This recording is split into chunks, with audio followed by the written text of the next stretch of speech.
Beyond our sky, past the countless stars and stones, far outside the ever-expanding border of our universe, there is a wall of dark, rippling fog. We are about to travel beyond that wall, to a world where magic has not yet been forgotten, and the horizons have not yet been tamed. Tyrileth, where shadows meet and beginnings end, and heroes revisit their past within the unknown. Heroes like the group of intrepid adventurers known as the Emerald Wing. A victory against the dark cabal called the Aegis behind them, our heroes and a few friends found themselves on an isolated island. Seeking to restore the Aether Heart of a damaged skyship they found abandoned there, they dived deep, finding the necessary crystals growing beneath the remnants of a haunted shipwreck. Before they could escape with their bounty, our heroes came face to face with an ancient Roudkembinger, a vicious, powerful entity that had laid trapped for untold millennia. The creature demanded its freedom, offering a favor if freed and death if refused. The Emerald Wing fought the monstrous whale valiantly, enraging it, pushing it and themselves to their limits. Ultimately, however, the beast's fury proved too much, and the Emerald Wing met a tragic, brutal end, broken, devoured. Unbeknownst to them, they would be avenged in short order, thanks to their companions. Ira Dreamborn narrowly escaped to tell the dreadful tale, and Murmur Vitimo hunted the weakened Roudkembinger for the glory of Gel and recovered the Emerald Wing's equipment and personal effects. But there was nothing that could be done for our heroes.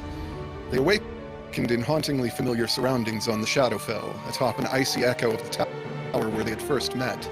Nothing to shield them from the chill and snow but dusty rags, their own company, and the unexpected hope that perhaps death would not spell the end for them and their quests. But before we return to the top of that tower, we step backward. Back to moments before you awakened, when your consciousness began to reform, and you witnessed the world ending without you. Oh. Wow, what? Surprise!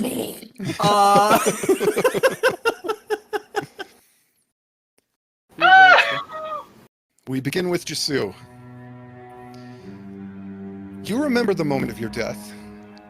What you can't remember is which was stronger, the panic and fear and grief, or the wave of relief.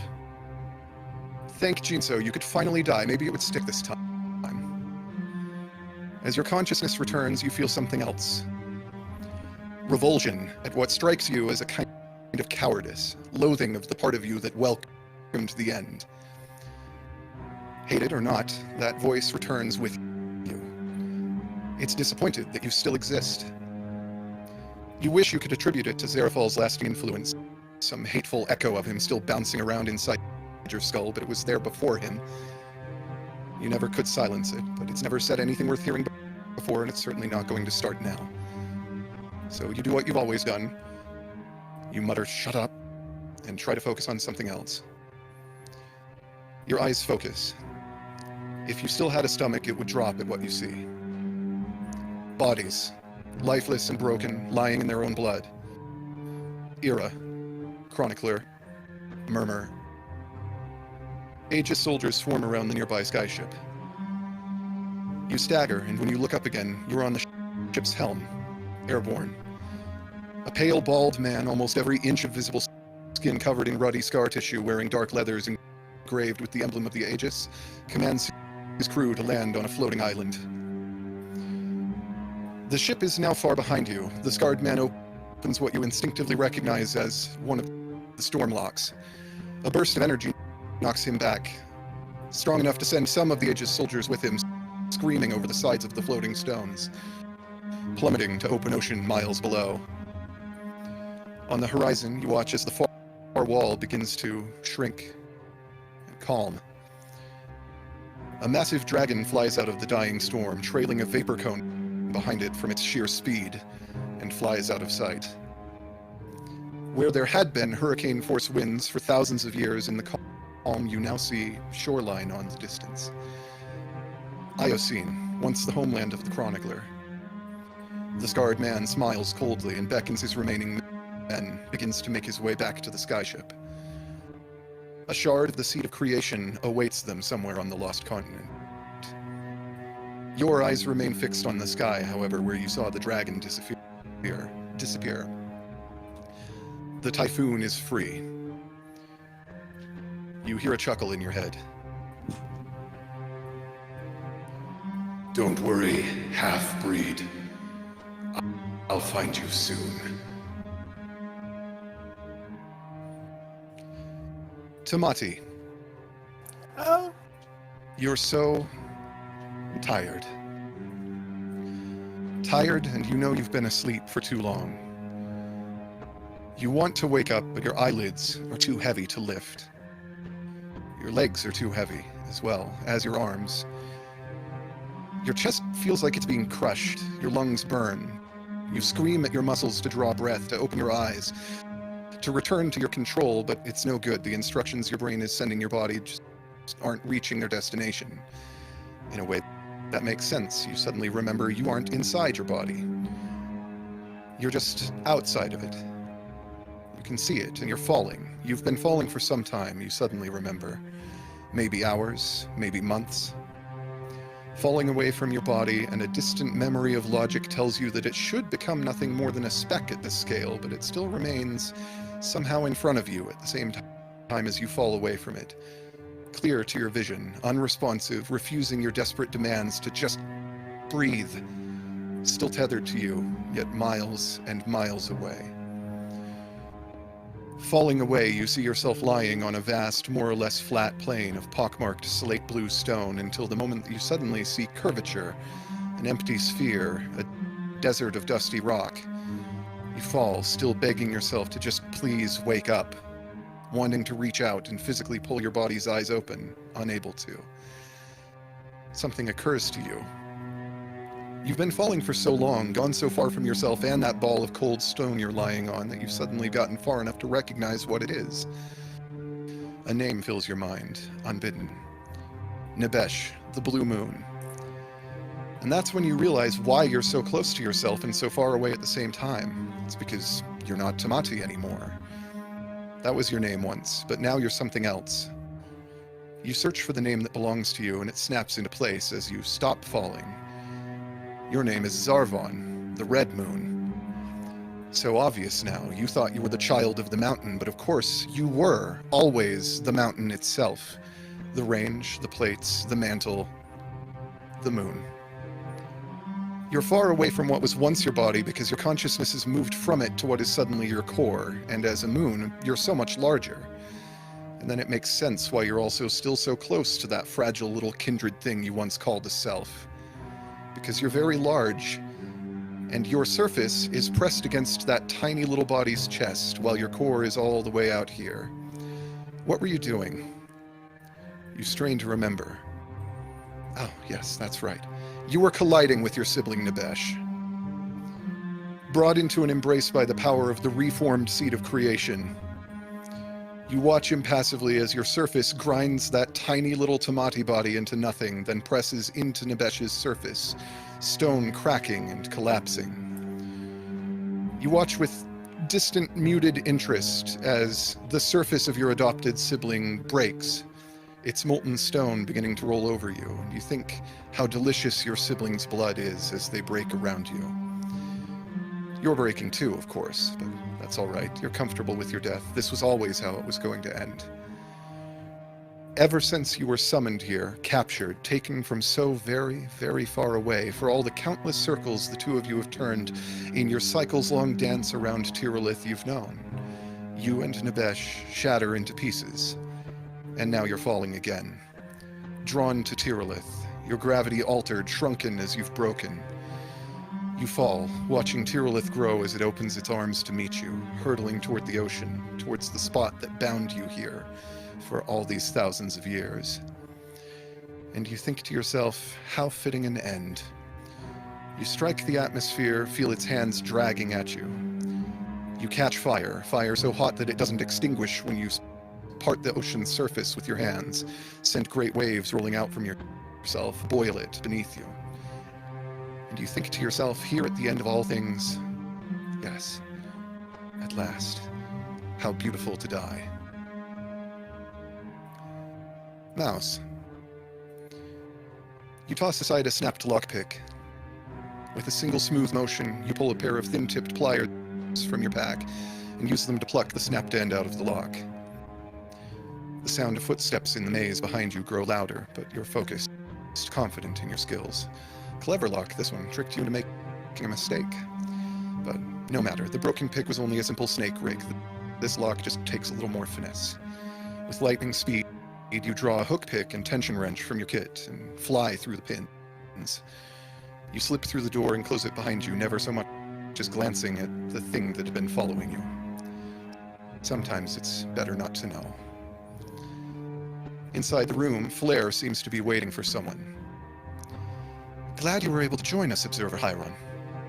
She stands beside a bound figure in a chair. Now, where were we? Without warning, she swings a hammer at the seated figure's head. A man's pained grunt sounds, a splash of blood from his mouth. You know, Frederick, we don't have to do it like this. You can just tell us where the Resistance are hiding. The Emperor of all can be very forgiving, you know. There's a place for you here. It could be like the old days again. Frederick says nothing. He looks weathered. His youthful features show the ravages of stress, streaks of premature gray in his beard. Flair idly flips an Aegis coin over the fingers of her free hand. She turns in your direction with a wry look, but her eyes seem fixed on something else, just to the side of you, something you can't see. Stubborn, isn't he? She pulls an empty chair over and steps over it, sitting and leaning with crossed arms against the back. Look, we already know everything else. We know numbers and names. We got that much out of Seki and Kaya, gods rest their souls. We know who's been supplying you. Rest assured, those lines have been cut. There's a thump. The door rattles. You wonder if the thing that was following you is trying to get in. Flair doesn't seem to notice. We know you'd been using the sanctuary passages to move your people between cities. We know where you were moving them from because we've removed that piece from the board. The only thing we don't know is where you're moving them to. We'll find them whether you talk or not. You know it'll be worse if we have to do that. If you don't talk, we'll have to root out the corruption very thoroughly. Families, too. If you talk, no one has to get hurt. You can even be in charge of rehabilitating them. Thump. The doorknob slowly begins to turn. Just saying, you could help those misguided people become productive citizens who know their place and get to go home to their families. You're not protecting them, you're just dooming them. Them and their families will be nothing more than dead insurgents and dead accessories. The doorknob clicks. The door opens. You brace for yourself for something horrible to slither through. Two Aegis soldiers step in. Ma'am, we've found them. Flair claps her hands. Isn't that a shame? Here I was giving you a chance for an easy way out. She turns to the soldiers. Kill them all. Leave the bodies as intact as you can. The Inquisition needs them to mop up their contacts. As for you, Frederick, I'm afraid you've outlived your utility. Her face softens a bit. Something genuine still hiding in there. You know, I really wish you hadn't made me do this. You just backed the wrong horse, Frederick, like you always do. She fixes her eyes, seemingly firmly on you. Just like Mouse did. She turns back to Frederick. You're so much like her. Frederick says nothing, doesn't meet her gaze. She shrugs, stands, and raises a hand. Well, nothing will make you more like her than dying, I suppose. Sorry, Frederick. See you in the next life. She raises her hand. Fire pours from it, engulfing Frederick. The fire leaps to you. You're not sure whether the pain you feel comes from the fire or from something inside yourself. Rin. You've been lost in the forest. It's been twilight for as long as you can remember, but you can't stop moving. Not now. There's something you have to find. You just can't remember what. Someone is calling for you, begging for your help. You move in the direction of the voice, but you never seem to get closer. The forest only grows thicker, thorns snatching at your cloak. They might be wolves biting at it, you're not sure. Impossible to tell without looking back, and you will not look back. The voice calling for you changes from time to time, as it always has. For a time it was your mother's, then for a time Talison's, and for a while it was Wyatt's. This is the first time that you've ever heard her voice calling for your help, though. The Raven Queen does not sound the way you're used to hearing her. She does not sound authoritative, cold, unyielding. She does not sound all-encompassing and mighty, filling the horizon with her slightest whisper. She sounds frail and human and desperate. And for what seems like the first time in your life, the forest opens up. On a throne of ice at the center of this misty clearing, you see her. A mass of writhing chains hold her to the throne, so dark they seem almost to drink in the light around them. It hurts to look at them for too long, dimming your vision. You fear if you stare directly into the chains, your eyes might never be able to perceive light again. The chains almost entirely encompass her form from ankles to neck. Her face is veiled, just as it always is, but you can just make out the track of a tear rolling down one pale cheek, a line of glistening blood rolling down the other corner of her mouth. Ilarne, it's all gone wrong. I'm dying. Don't let them take what they wanted from us. It's too late for this reflection. They've won, but they don't have to. Find my son. He will show you the path. There is little time. He cannot keep the mantles from them for long. Her voice is weak and thin, but determined. You see the chain tightening around her neck, and though her lips move, nothing more comes out. She locks eyes with you, and you catch a glimpse of something in them. A memory, not your own. A name. Lady Sable of Eredthen. A noble title to bear, but an ironic one. Lady indeed. You see her face unveiled. A human girl, younger than you were when you heard the call. No more than 15. Just Sable back then, of course. Born in a hut in Eredthen, a backwater village with one cornfield and 20 peasants, all terrified of this one young girl with her strange ability to hear the dead, see them, call on their power. The dead never frightened her. Their presence had been born into her. Indeed, they comforted her when her own mother cast her out in the fear and ignorance that she shared with the rest of the village. The dead told her how to care for herself and survive on her own. They kept her company. Until he came to her. Nethrus did not frighten Sable, but he did fascinate her. She was young and naive, and didn't see his manipulation for what it was. She became his consort, went to live at his court, and there was that title, Lady. A trap. Not a gift, a means of control. Around the time she bore him a son, Nethrus bored of her, and then there was misery.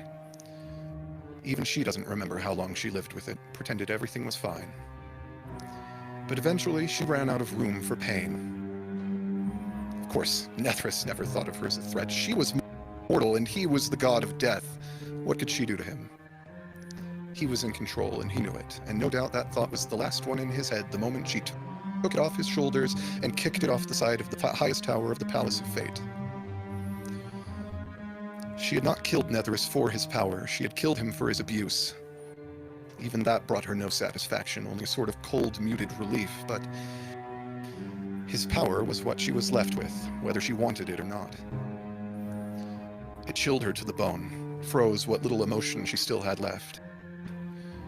Lady Sable's heart was still beating, but the girl from Eredthen was just as dead as Nethrus's headless corpse. Only the goddess was left. These flashes of memory pass, and as you focus again on the present, there is only stillness. No movement on the throne. Neither body nor chain.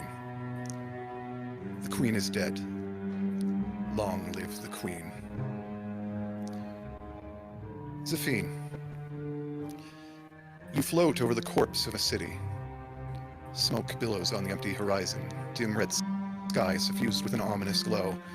The place where the moons once hung conspicuously empty. The streets below seem at first glance to flow, slowly, ponderously. On closer inspection, the motion is not water. Shoulder to shoulder, ruined wall to ruined wall, the streets crawl with undead. The people of the city have all died, but none have gone. None can anymore. Something has gone awry with death itself. Most of the tallest buildings here have collapsed, but you see the rickety skeletal remains of a tower still standing, if only just. You spiral slowly up around it until you reach a partially collapsed platform at the top. Two figures sit near its edge, looking over. Your mother Aloris sits cross-legged, your father Kirik lying with his head in her lap. She strokes the feathers on his head. Even by the standards of Havanshid, he's dangerously, horribly gaunt. Your mother, on the other hand, looks exactly as you remembered her, but you know the truth of it. There's almost nothing left of her now. She maintains this appearance to protect your father from the truth that she's never told him, that she's destroying herself to keep him alive long past the end of his natural life. Given how he looks, you know this is the end. There's a sort of contented resignation in his eyes that tells you he knows the same, though your mother would not have told him. In all the years that they traveled, you know they must have seen wonders of the universe beyond number together, and your heart aches to see them now, here, mortality looming over them in this ruined city in a ruined world. No sights left to marvel at. Truthfully, you don't know if they even know where they are, or if they even care about the undead far below. They're staring into each other's eyes, smiling. Their relationship was always a quiet one. Neither of them ever had much need of words, their souls so in tune that such things often seemed redundant. Though you did know they loved you, the silence was always a kind of barrier between you. You could not hear their souls the way they could hear each other's. But here in this final, private, gentle moment, you hear them speak. Your father first. I wish we could see Zafine. Your mother nods with a wistful smile. So do I. Silence remains after that, and they gaze into one another's eyes. Unspoken love to the very end. Without warning, Aloris dissolves, floats away like smoke on a breeze, her powers spent. In the same moment, your father stills. It happens so quickly, you don't think either of them had to spend even a fraction of a second alone. In the silence of this city, this mass grave, you stand vigil over your father's body. Maybe a minute passes. And then, the shell that was once Kirik Cloudwatcher Kreese stirs, mindlessly drags itself down the remnants of the tower, and joins the river of dead in the streets.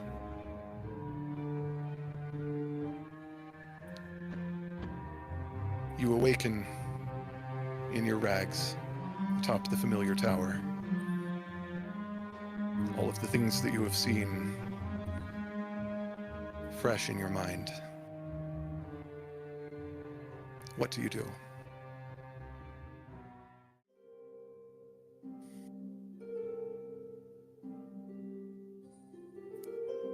Sit in shock.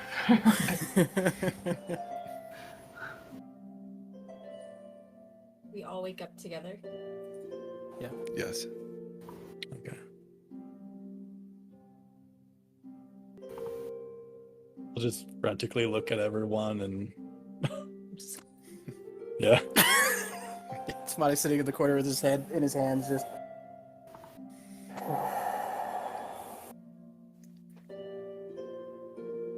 Are we alive?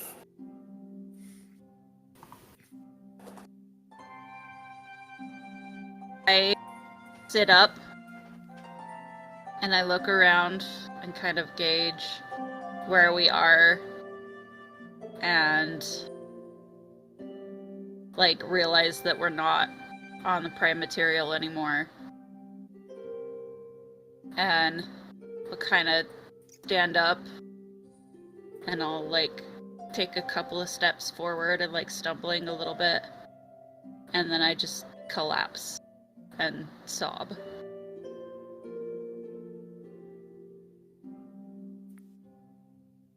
I'm just grateful that everyone's here. I'm not really saying anything. I'm just taking everyone in, and that we're here together, whatever is happening, and that I don't like. I'm also kind of like I don't see any dead. Like that's what I just came from, and that's like oh, not here too. Okay, I don't see that here, and just those combined reliefs and just kind of releasing my parents as well. I think I'm gonna go and start gathering everybody up in a big group hug. Just kind of hold everybody for a minute. All right.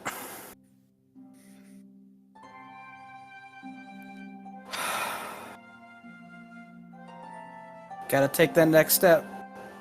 We're all still here. We're all together. I'll just quietly say, I watched all of you die.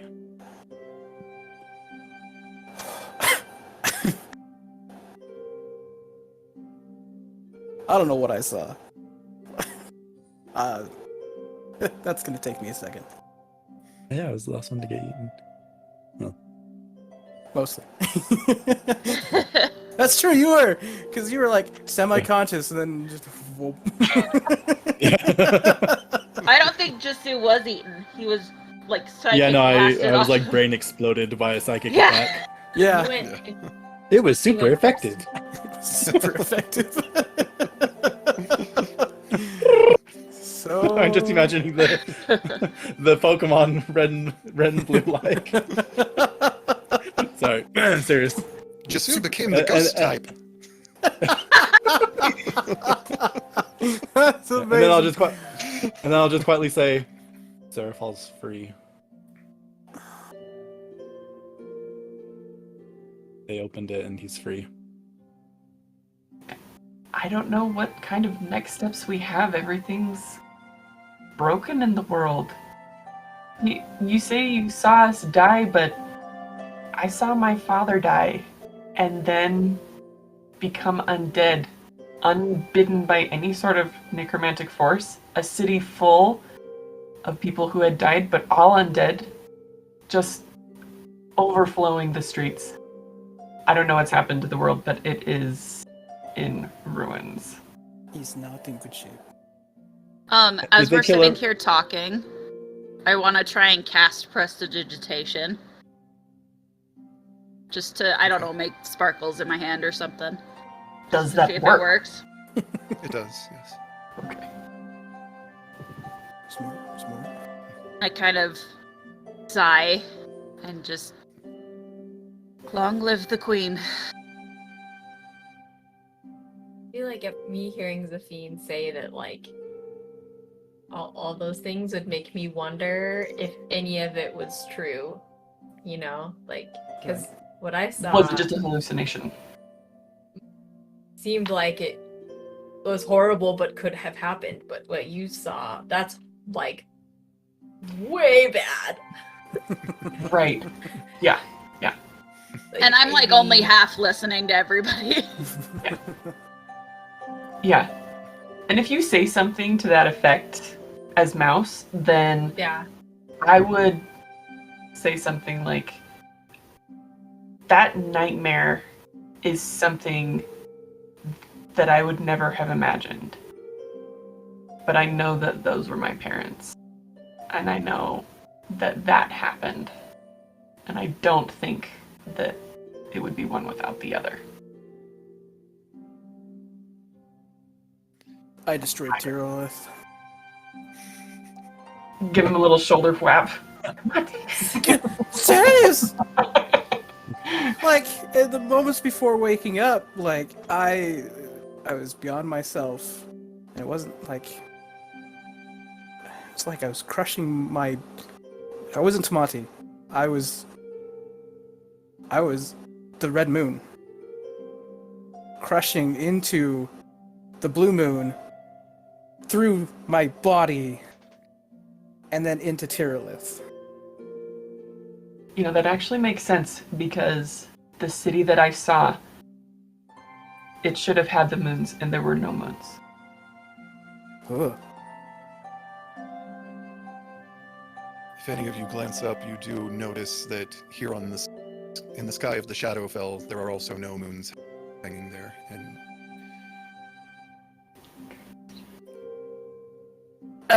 So.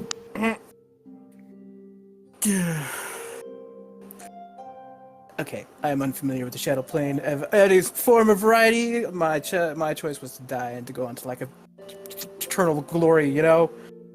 What is this place? Like, are moons supposed to be in the sky or not? Did I actually destroy the world? Am I still a moon?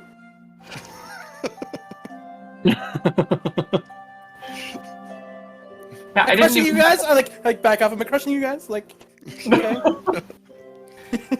Not any more than normal. Okay, good. guys, am I the moon?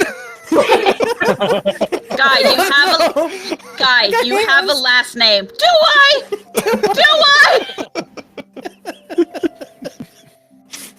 I mean, felt really real to me. Oh boy. Like, is it a tower? Like, can we look down? It's the mountain that you guys started Oh, on. mountain. it's that temple it's we that started same- on. Yeah. Do we see statues of us or? Oh, we're still up in the thing. Those that was gonna be were the comment that I was inside. gonna You're on the Yeah. roof still, so. the comment I was about to make was, man, I kind of wish Timaeus was here to knock the floor out from underneath. I know us." I know that. But the team doesn't know that. Right. The floor collapses under Tamati. I am the moon. It is funny. It also does happen. The floor collapses and all of you fall down. I was gonna go whack something, but that works too. Hold on, guys. The rest of the floor gives way as soon as Tamati falls through, and the rest of you follow suit pretty quickly. Can I react with Featherfall?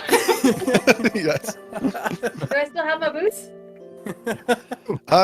You're at the moment just in rags, so it's. Oh, Slow can I fall. cast anything actually if I don't have my Welcome back amulet? to the world. Do I have my amulet? Your amulet does seem to be there. Like. Okay. It's only- Then But my beard is my beard there. I will cast That wouldn't be the first fly thing I'd look for. on those of us who don't have any means of stopping ourselves, so me and Daniel and Chris. I imagine Slow I've hit fall. the floor before you guys I'm like good. even like Oh. react. Well, that's, I don't have Featherfall. I How far have is it? Slow Fall. But I do have It's- Levitate. So It's not that far of a fall. It's. Oh, okay. I was gonna It's figure not Slap like fall, right? it hurts. It hurts, but you're fine. You're not. I'm like, pain. Okay, I can handle pain. Pain means I'm still alive. After we all like land, Jesse just says, "Oh my gosh, it's starting over. Are we in purgatory?" You do find yourself surrounded by statues, Oh, and the this is so statues. weird. The statues do resemble you, but twisted somehow. The statue that you notice the statue of yourself, and as you're kind of walking around it in circles, you see that the back of the head has a dragon's cruel face protruding from it, a snarling grin on its face, while the kindred face is locked in a rictus of horror. They'll just kind of like, shh. Just, The- even in death, he the can't leave me largest- alone. So you want to tell us? The largest statue you Dragonborn. mostly recognize the largest statue as Tamati, apart from the fact that it has a bear's head rather than his own, and the bear's head is gnawing madly at a keg of ale that it's holding on one shoulder. Yeah, it's par for the course. And Zephine's statue comes up to the center of the head here, and then is holding the cap of its skull about a foot over the top. Nothing inside. That's what I mean. no. Rin's statue has two heads on its shoulders, one her own and one that of a raven, and instead of hands, bird-like claws digging into the temples of the humanoid head. Whoa. Hey. Mouse's statue is just kind of holding open its own ribcage, and where its heart should be sits your bag of holding. Ted's And Like a After- statue of a bag of holding? No, it's the bag of holding. It's the bag. Well, I'm just It's- gonna grab it then. Really It's quick. slightly spectral, and as once you guys kind of get over the shock of the statues, you see that they're wearing slightly incorporeal versions of your gear that could be removed. And that you could. Cool. So Zafik is kind of like watching everyone like kind of attract, like they've been here before, they're like in a familiar place. But I walk around because I'm taking this in for the first time. I wasn't here at the beginning, and so I come around and then I see my statue and I'm like, what is going on? What kind of madness is this? So it's Monty as he's reaching for like the cast stone ale keg, just hoping and praying that it's full of something other than rock. He's like, oh, that's right. You haven't been here before. You have? Ish, little, kind of, sort of. So, I think we haven't told you about this. right? I swear we have. Like, We've maybe never it's been a talked while. about this? So, She did lose her brain. That's true. That's true. Don't go there. My memory is fully intact. We've had lots of traumatic experiences. Anyway, no, when we first all woke up and we first all met each other, I think it was the same day that we met you, actually. That was Okay. a busy day. You guys were in a rough shape Whoa. when I met you on the road. You were like barely on your feet. Long story short was wake up all together, not knowing each other, finding statues of ourselves, running out, waking up two owlbears, Sameas dropping, picking him up, running, purple worm, jumping on the back of Doggery's wagon, launching off a cliff, landing and finding you. That was day one. Ooh. So this is the same place. You've been here before. Kind of. It's different. I mean, like, It's like a dark version. was there a statue of me there? Like she's like all excited. Like, was I there? No. Not yet. No. Okay. But there So- was. It felt like there was one missing. I think. Like there was like a. Was it the center one that was missing originally? I don't remember. Anyway, felt like there was like a missing pedestal. From what I remember. Oh, what's the statue of Sameas look like? Is there a statue of Sameas? There is a pile of rubble. Oh no! Sorry. With knitting needles. With knitting needles. That is canon. She was like You know what? putting knitting I'm needles. going to change just one detail. Is there's a pile of rubble with knitting needles that is in the midst of like being eaten by a statue of an owl bear. That's-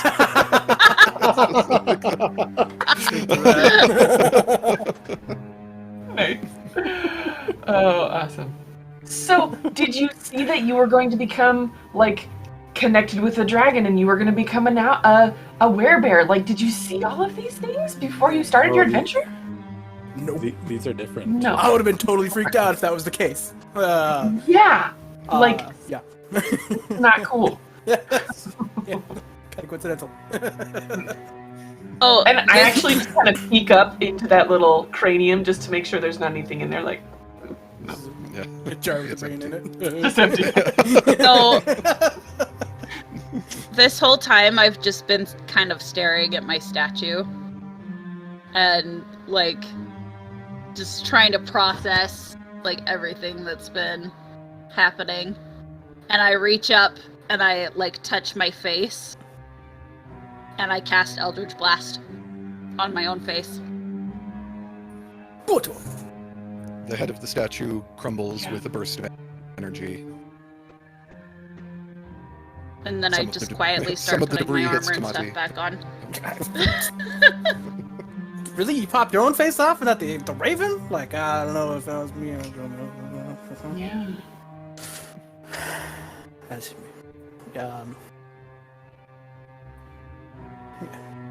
stupid cask is freaking just stone. Yeah, I go put an arm around around Rin. I don't know what she's going through, but it's intense, and I just want to kind of be there while she's getting put together. kind of feel her trembling underneath you. Do we ever put food in the bag of holding? There's all sorts of stuff in there. I know there's Put lots. alcohol. Do we still have lots any- of drinks. Do we still have fish in the bag of I think holding? you Well- probably would, I yeah. don't remember. It's a lot. That fish has been in there for a long time. But it was extra salty, so That's true. it would have been It cured. was very definitely preserved. I go, ooh, let me see the bag of holding. And I reach in and I pull out, since episode 7, a cask that I pulled in, and it's been brewing ginger beer since the beginning of the campaign. Yeah. I pull that out. Like, I don't know what this is gonna taste like. Cause I don't know how to brew anything, I'll be honest. I just put a bunch of stuff in there and toss. Anybody want a drink? Seems appropriate. You probably got some sort of Calm vessels my in nerves there. just a little bit. Maybe. Hopefully. If not, I got black dram in there too. Yeah, we've got the good stuff. It's kind of pointless now if everything's dead. No, everything's not dead. I'm going with that. Start with the ginger beer and move from I'll there. take the ginger beer, but you have a point. Like, you said, what are our next steps? Let's keep going, but everything that we've been working for is kind of in shambles. Like, what are we even trying to do if we're not even in Tyrileth to make a difference in the things that are happening? And serve up, but I don't know what the next steps are. Right. Like, Well- Mouse is just Go ahead. Mouse is like clutching her her bag of holding, kind of like listening to you guys, trying to appear pleased that she has her bag of holding, but just keeps looking at her statue, very disturbed. Yeah. It's really creepy. Yeah. I mean, day one, right? We opened the doors, and Diego was standing there to give us instructions or direction. As soon as he mentions Diego, I kind of perk up and I sprint for the door. Yo! Whoa, hold that ginger beer. I No. kind of go. Can I put it back in the bag of holding? Save it for later. Can I? I'm Can not Chad- that Can Jisoo like teleport in front of her and try and like grab her and just be like, "Hey, now's not the time to be running off. What's up?" Sure. Okay. And Tamati's gonna Do I need casually to like reach roll? over Do I need to like roll for that or? knock Mouse's Um, statue down. Possibly, Don't you dare. It'll be an opposed roll between the two of you. I think it's probably just strength versus strength. It's not Oh, like shoot. 16. just roll and add your strength modifier raw. 8. 16. So you do manage to stop her. Okay. Like you catch her before she. Okay. Rin's eyes are just kind of like they're like blank. Like there's no registry. She's still trying to get to the door, but she's not there. So I'm gonna get in front of her. Jasu's got her. I'm gonna get in front of her and try and make connection in her eyes. Like, hey, we're still here together. You are not alone. What is going on? And I'm trying to make a connection very, like, deliberately in her eyes. I'm trying to catch her even though she's struggling.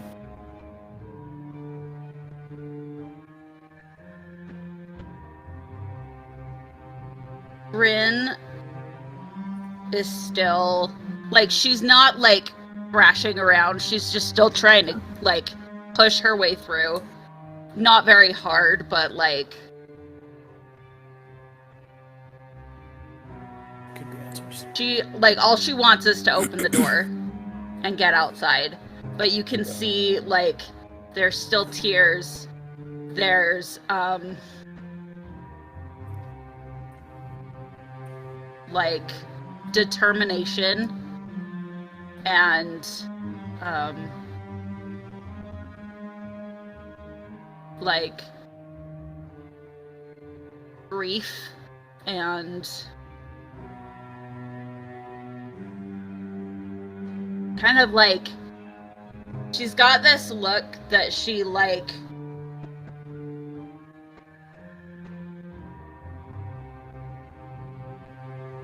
she looks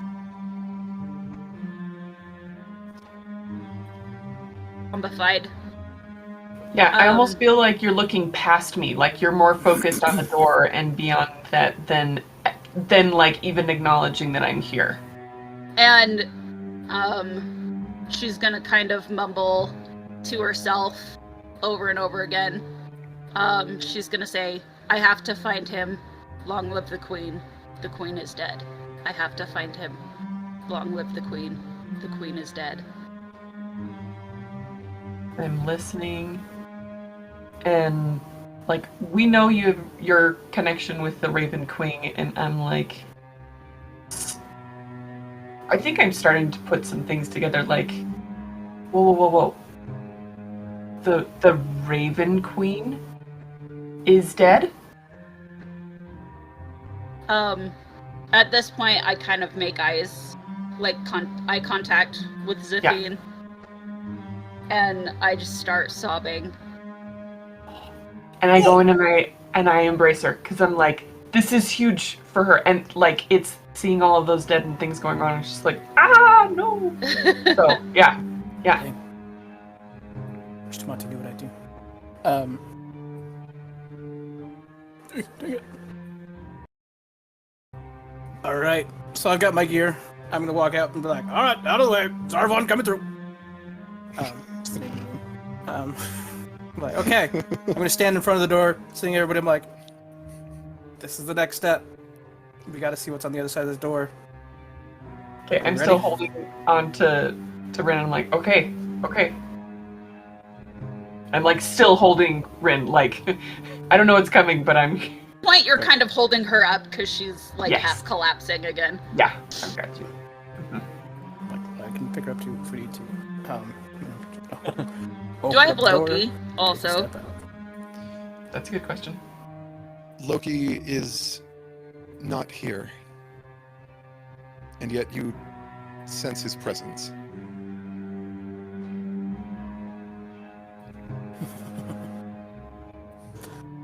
Okay, I'm gonna open the door, take a step out. All right.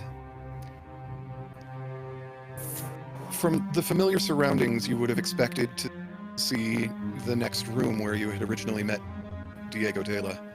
But as you open the door, you instead see a long, unfamiliar hallway, vastly different architecture from the rest of this place. It appears to be made of some kind of very pale blue, whitish stone. You're not entirely certain whether it's stone or ice.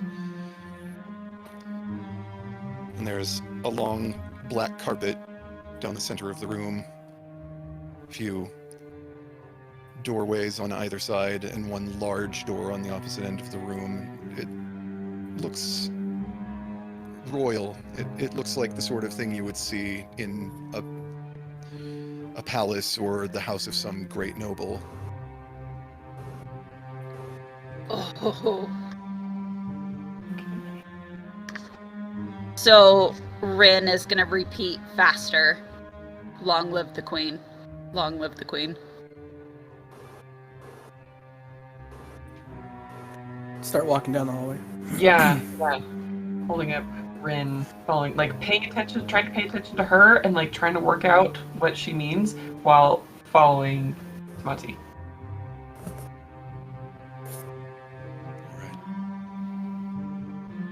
Get to the first door. I just want to put my ear against it, see if I can hear anything. Because you said there's a couple doorways down the hallway. One of the side doors.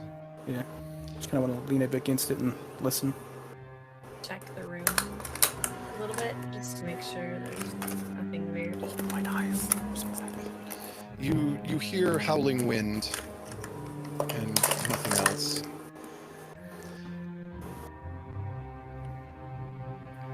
And this room that you're in now is pretty bare. There are other than the doorways and the carpet, there's not really much to see here. Yeah. It's very much an antechamber, a room that is not a place that it's a liminal space, a place that you don't stay, a place that is somewhere you are when you're on your way elsewhere, which it strikes just somewhere a little note in the barely conscious part of Rin's brain that all of the Shadowfell is a liminal space, a place that you stop on your way elsewhere, in a sense. We look back. Do we care about doors, or are we going for the main event? I'm a little distracted because I've been thinking about Rin and what she's been doing and what's kind of going on here. And as I've been piecing this together, I've been just walking and like Tamati's doing his thing, checking out things. And I kind of stop and pause. And then I like hold back from Rin and I'm like, I make eye contact again. I'm like, the queen isn't dead, is she? Long live the queen. And I like hold your shoulders stronger. And like almost a question. Like, long live the queen? And then I hug you tighter. And just like a little bit reeling too, like, I don't know the implications, but whoa.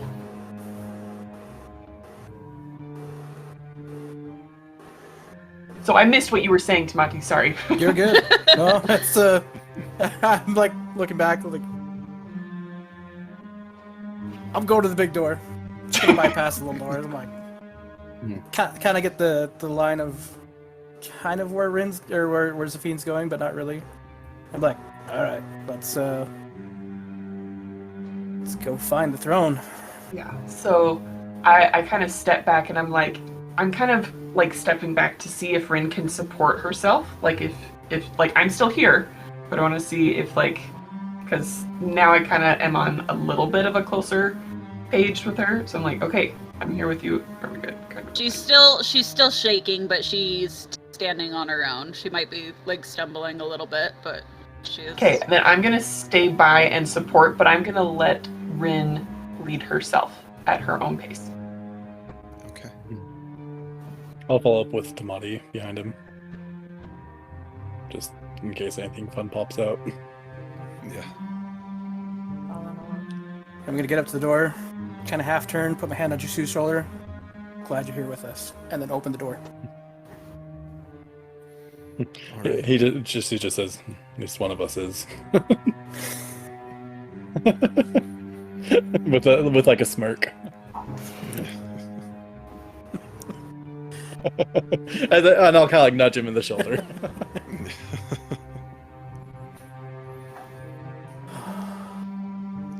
Beyond At least the I didn't door. have to get the. Oh, he just at least I didn't have to get the acid.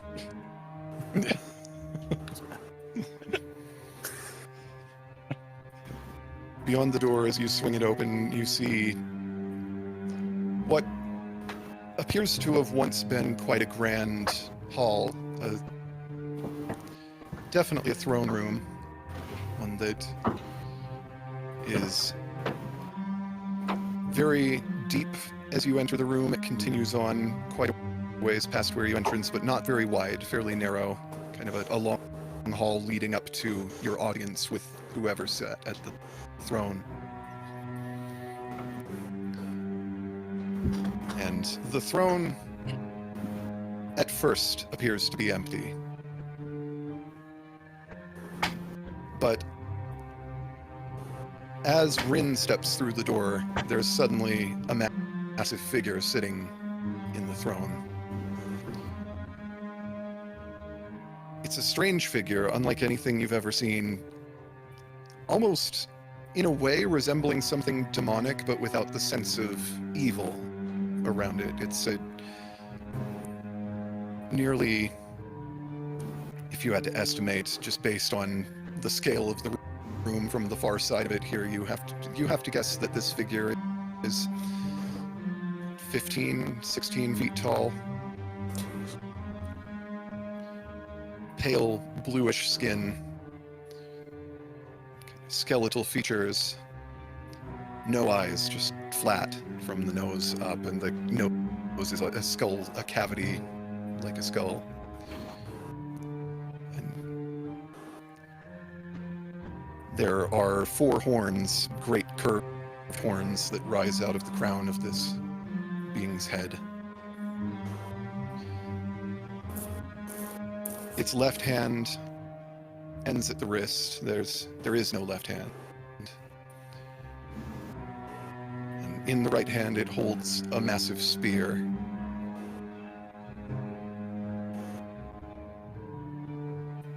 It just sits there, seeming almost to eyelessly stare in your direction, waiting.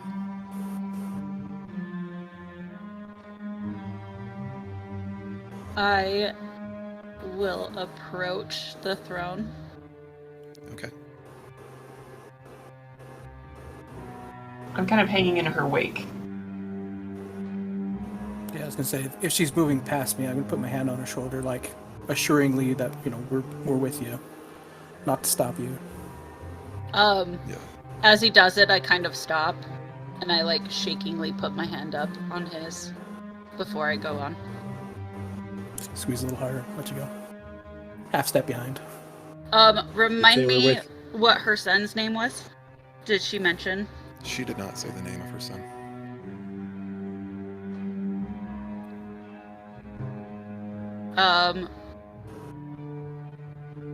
So I continue up to the throne until because I assume it's like up on a couple of steps, kind of like a pedestal. Yeah. But I stay at the bottom. And I kind of, like kneel out of respect. And No.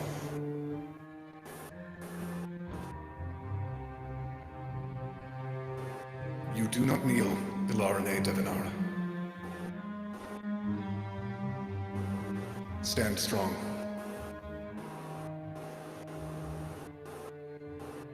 I get back up. And I say, long live the queen. Long live the queen. His head dips, and he remains silent for a few long moments.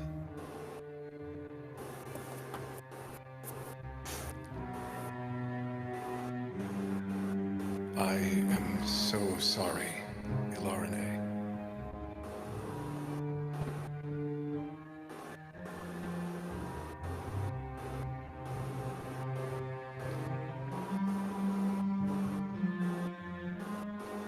I am Vorkasis Sorrowsworn, once Exarch of the Raven Queen, now Lord of Fate. You stand in the halls of Fate's Bastion, or at least all that remains of them.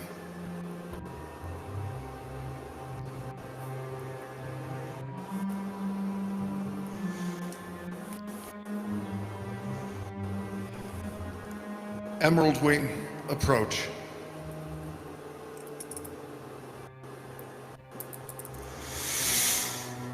Take a step. Do you step forward, Vin? I'm already up. I mean, At the do you front. continue to go forward? No. Okay, but I'm gonna hang right behind you. Just stay behind everybody else.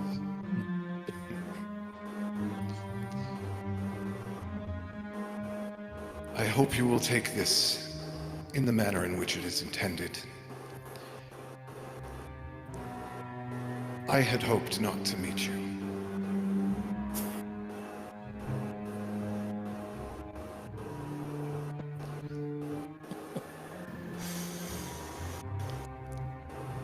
I suspect have questions. Am I really a moon?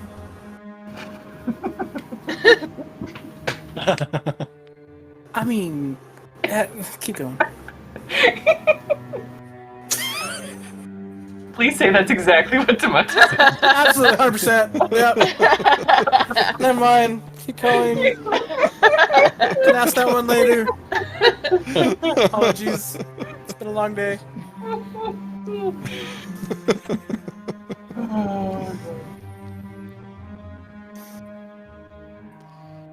But he says,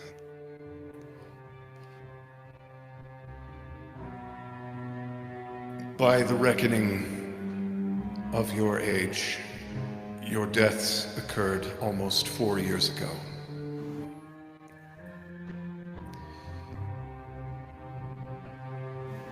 Your souls vanished. Neither I nor my mother could locate them. In your absence, Athsur accelerated his plans. The Aegis recovered all the shards.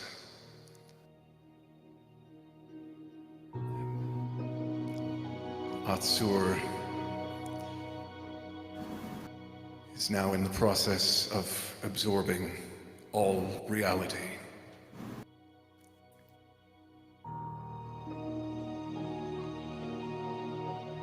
For you, Ilarine, my mother's death is very fresh. But for me, she died a year ago.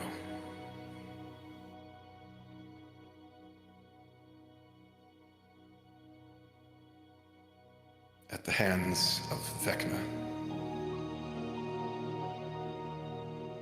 In league with Athsur.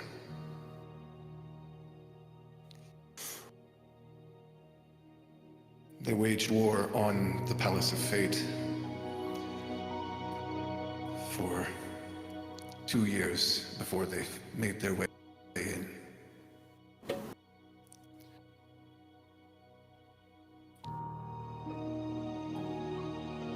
She would not bow.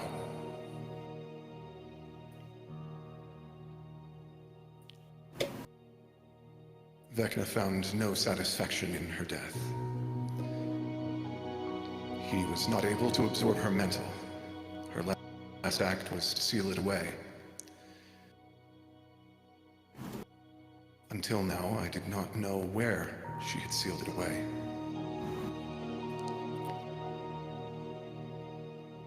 Until it walked into this room.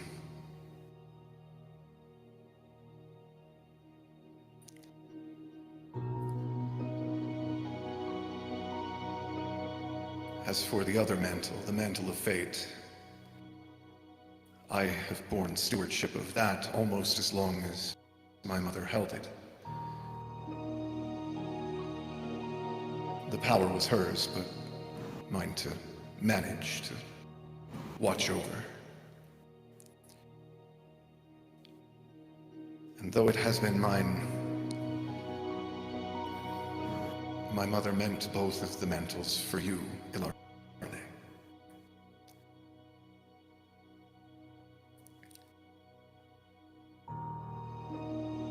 You already carry the mantle of death with you. My mother planted it in you somehow, in her final moments. But to carry it, even to use it, is not the same as it would be to truly bear it. But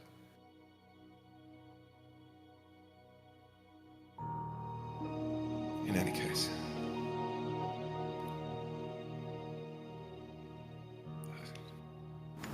in the absence of the mantle of death, mortals who have died have been unable to move on. The prime material is crawling with undead.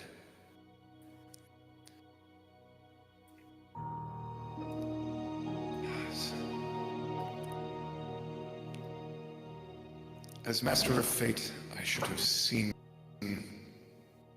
some of this, but somewhere along the way, the weave unraveled.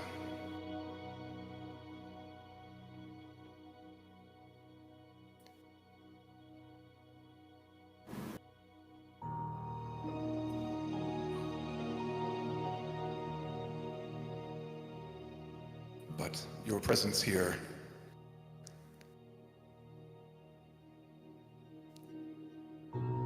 is proof that perhaps what has been destroyed might yet be restored.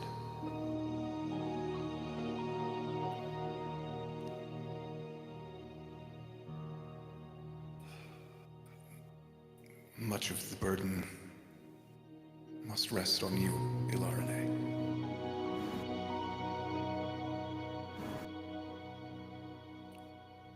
Though I know you have borne much already.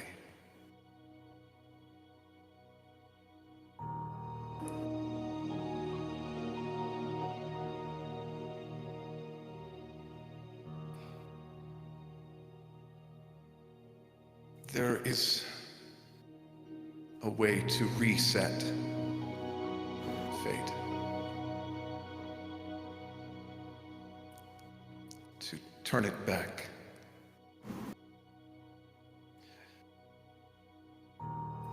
But the ritual can only take place at the Palace of Fate, where my mother died. We're not far from it, and it's no longer occupied. Vecna has moved his forces elsewhere.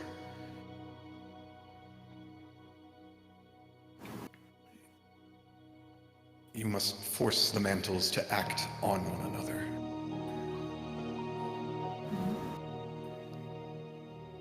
If the mantles of fate and death are allowed to act in tandem with one another, they will create a kind of feedback loop.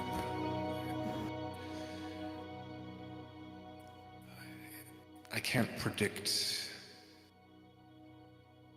what the results might be exactly. What I ask of you is a kind of death for all things.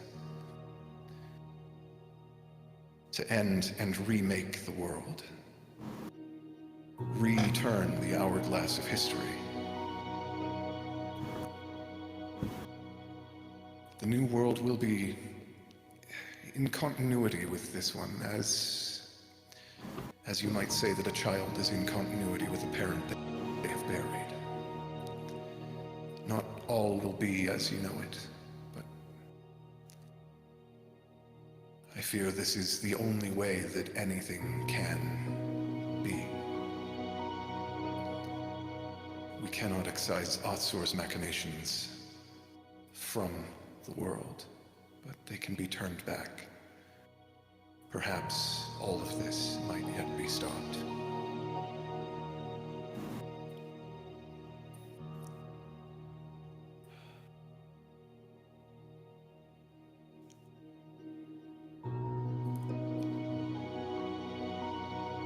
I fear you've had an unpleasant enough day as it is without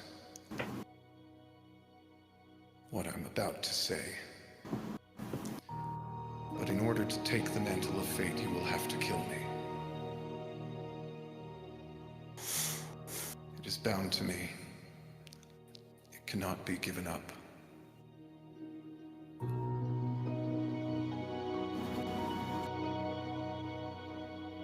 But if I must die to restore my mother to her throne and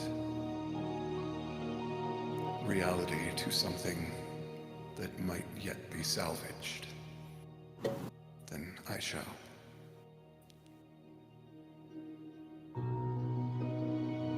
Whatever new timeline might be created by this, I will not exist in it. My mother will not see me through childbirth this time.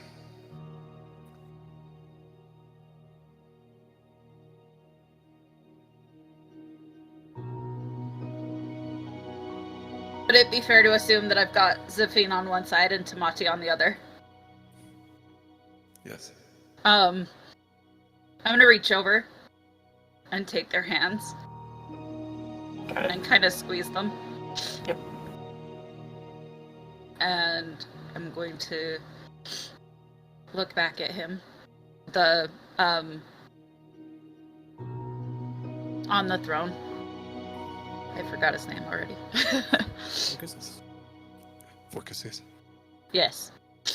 And I have tears on my face. Will we still have each other?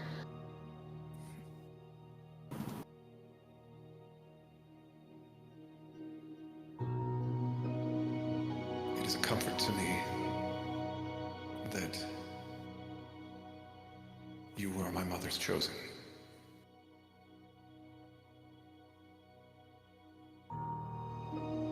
And that it is you and your friends who will see me to my end.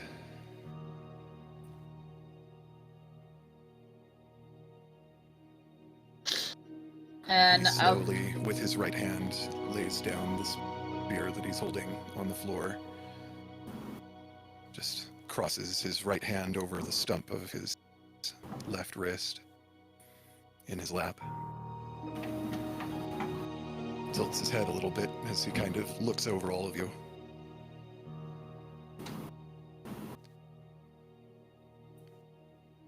The Palace of Fate is north of here. Won't take you long to reach it. The ritual will take you perhaps half an hour.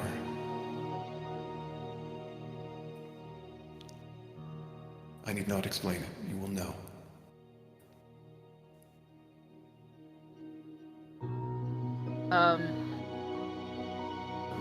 I'm gonna kind of just look for a sign that he's ready. And I'm gonna pull out the iris bow. Pull it back. I'm gonna use prestidigitation to make my eyes black. It has been an honor, Ilarne. And just as one last tear falls, I shoot a necrotic arrow through one of his eyes. He doesn't have those. Oh, that's right. Where they been? Yeah, like right in the center of his forehead then. Okay. The arrow strikes, and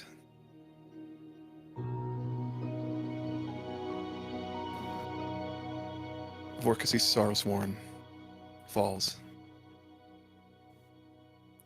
His body fades away. You sense something has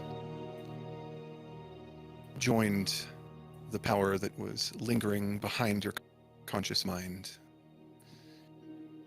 You're not able to really tap into either of the mantles, but you know that they're there.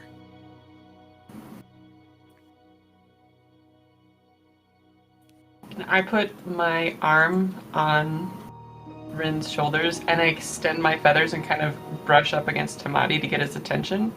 And I'm like, next steps. We know our next steps.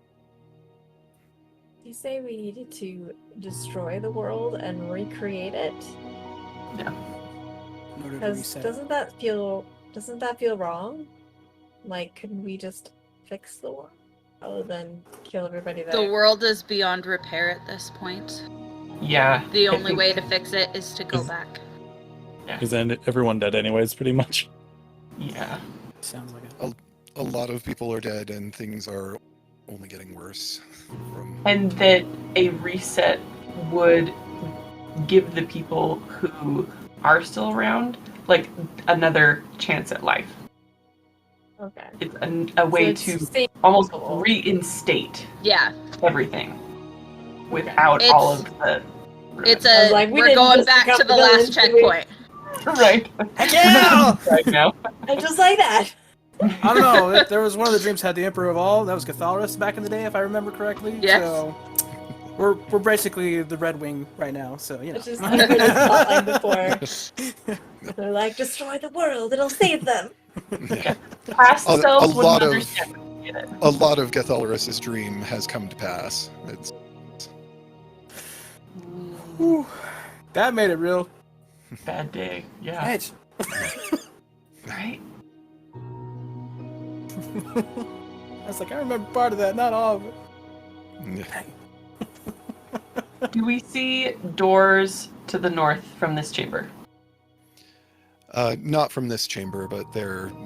You imagine you'd be able to get to the north from one of the rooms in the hallway, or the doors in the hallway, rather. Okay. I'm not going to say anything to Rin, but I'm just going to kind of start walking out because she might. But I'm walking. So prestidigitation lasts for an hour. I put the iris spell back, but I don't drop the spell.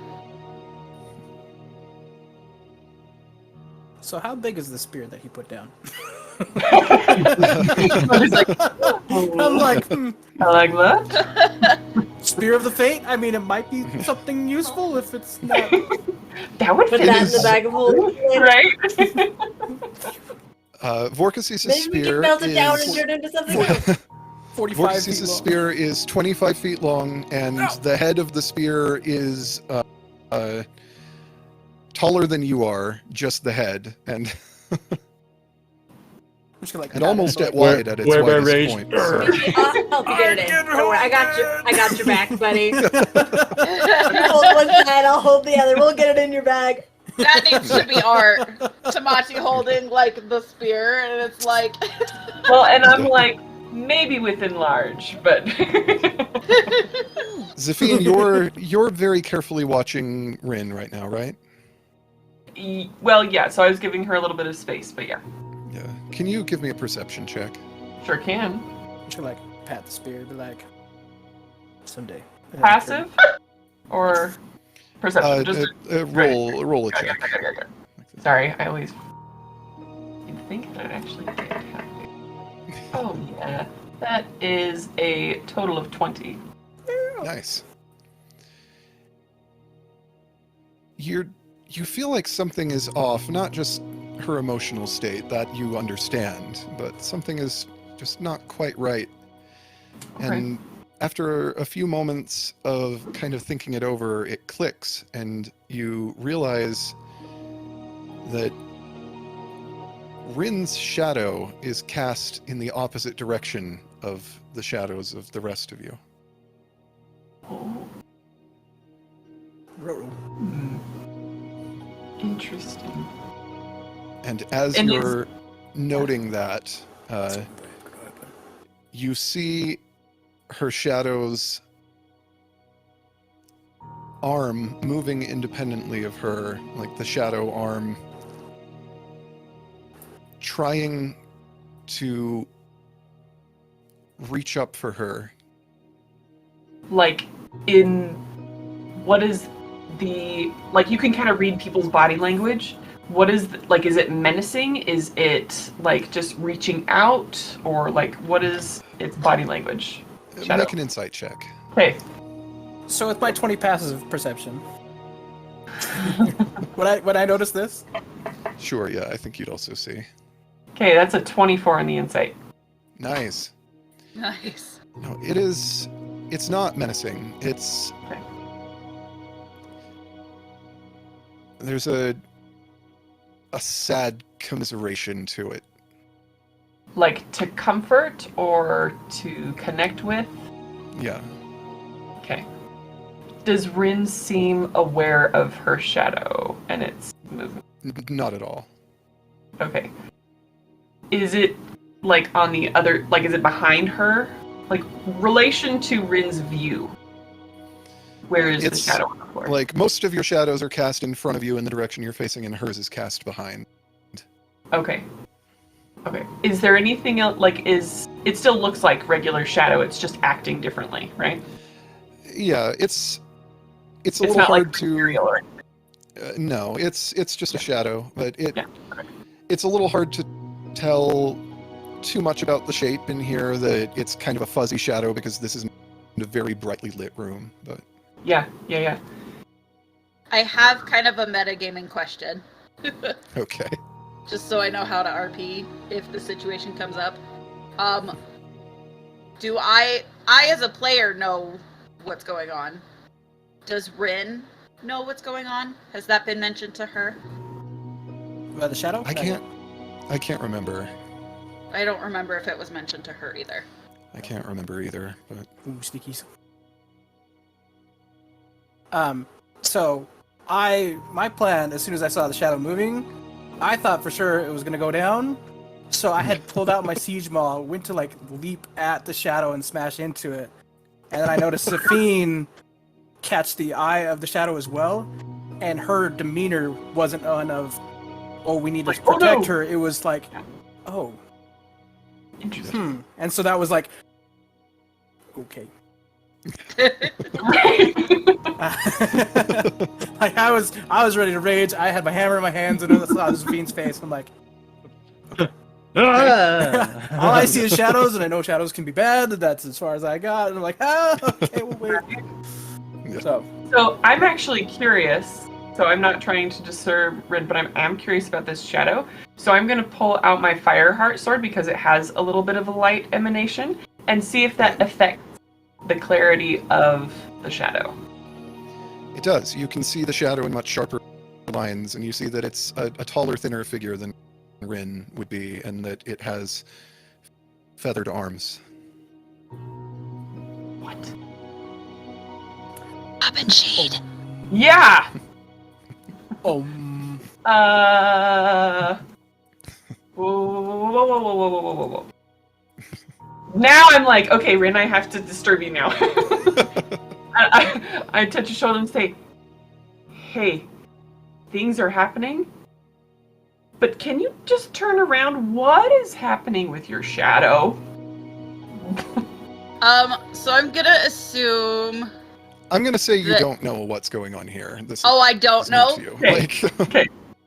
so Okay. So I turn around and look at what she's pointing at. And I kind of raise my arm and be like, you don't have these, but that does. Do I recognize him? it's a very, very familiar silhouette. You have a strong suspicion.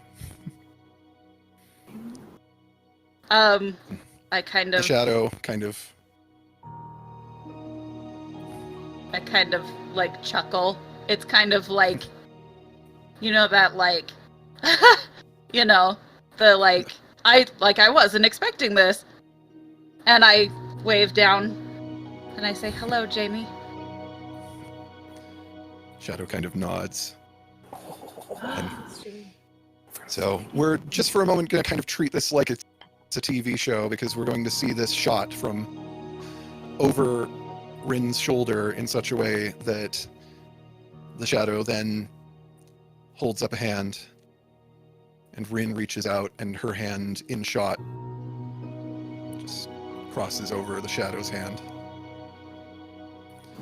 almost as if she's touching.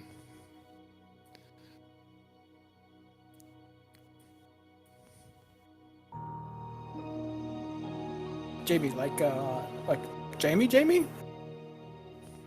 Jamie is Habanshid. I didn't know that. That's crazy. It's good to see you.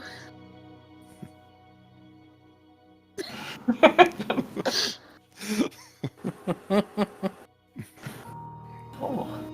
Okay. Was Jamie able to talk before? Was what? I said, was Jamie able to talk before? Never mind. Don't understand where I'm at. It's freaking me out a little bit. It's Jamie the Moon. I'm the moon, dang it! Unless Jamie's the blue moon. Is he Nabesh? Oh, I so badly want a shirt that has Tamati on it and the caption just like, "Am I the moon?"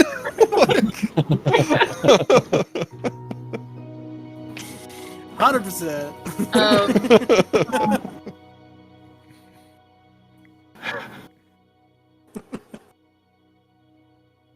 Okay. All right. I want to say more.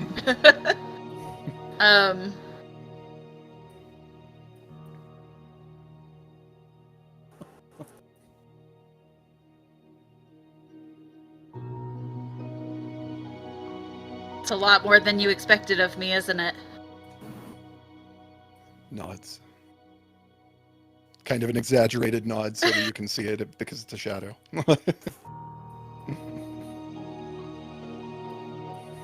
Blink once? Yes. Oh, wait.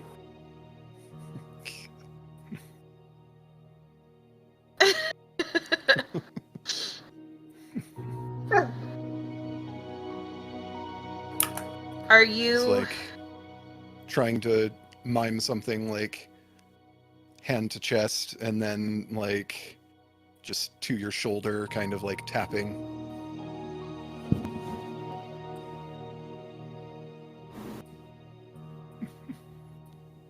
It was you all along then, wasn't it?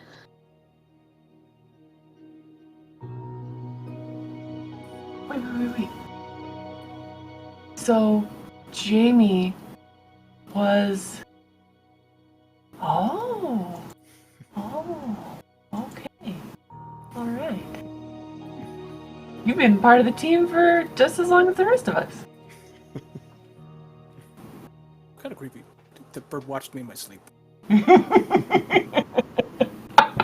Oh, no!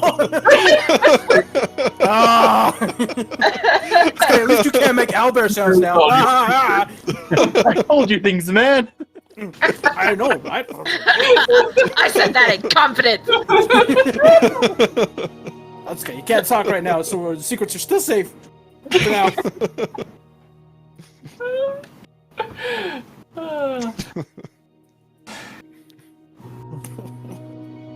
Before we continue on, is there a way that we can undo what's happened to you?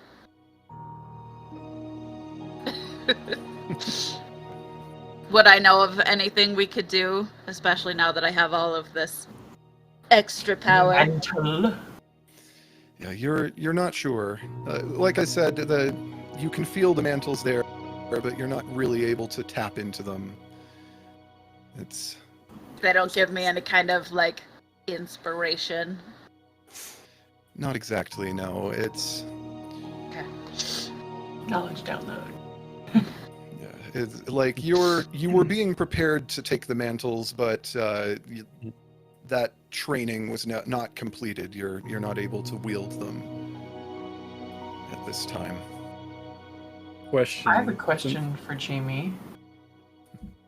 Did you experience the 4 years where we were apparently gone? Or were you with Rin the whole time? Wherever her soul... Okay, sorry, too complex of a question. Did you have to wait 4 years, like he said?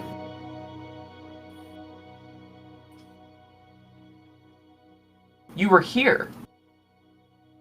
You were here for the 4 years.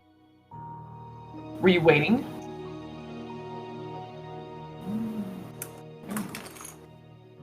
Interesting. Thanks for kicking around. Were you a shadow while you were waiting?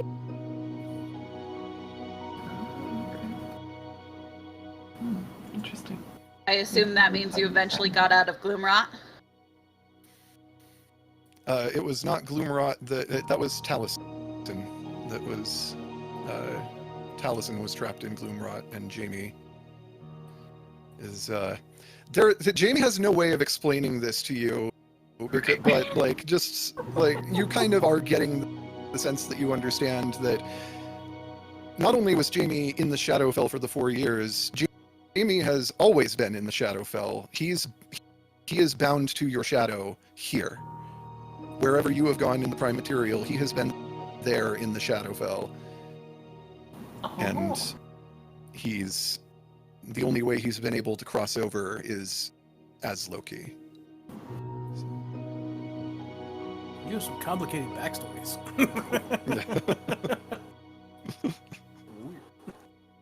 Well, not everybody can be the moon. You are the moon.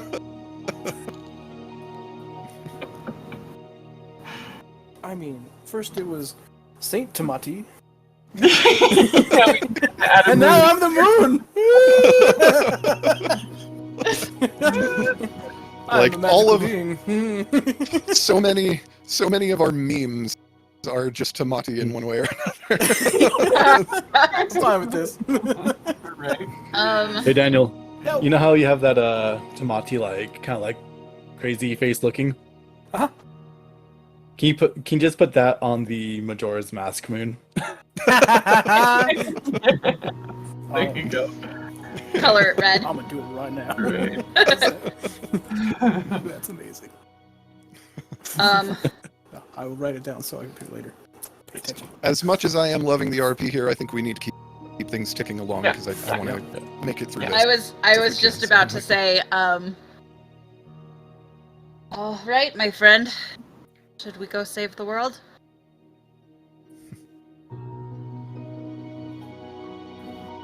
And Stage left. here we go. All right.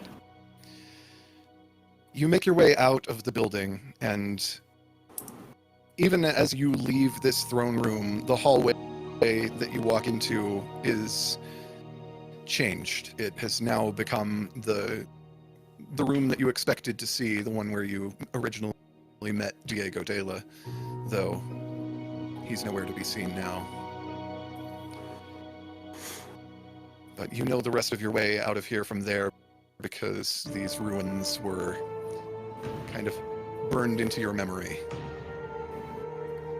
by the strangeness of your experiences. So you make your way out, and to the north you can see the silhouette, maybe a mile or two away, of the Palace of Fate, the Raven Queen's once great castle, now clearly partially ruined. It looks like pieces of it have simply fallen away into the canyons around the mountain that it stands on. You travel towards it. Takes you maybe an hour or so. It's cold and snowy, and it's slow going. But you are able to make better time than you might expect for the conditions. And as you arrive on the steps of the ruined palace, Rin, you see the stones here and the circles that are formed there. You instantly, instinctively understand what they represent and what you will have to do in order to turn the mantles on one another. You begin setting up for the ritual. You sit down cross-legged in the center and you begin meditating, kind of making hand motions that make perfect sense to you but seem entirely random to the rest of the party. And you just stay there in silent concentration, only ever breaking the silence to mutter words in a language that none of you recognize and that you aren't even entirely conscious of speaking. As you conduct the ritual, you feel power shifting.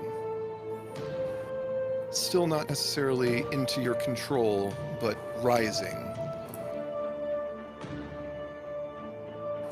There's a strange light. The surroundings seem to grow a little bit colder, a little bit mistier as you continue.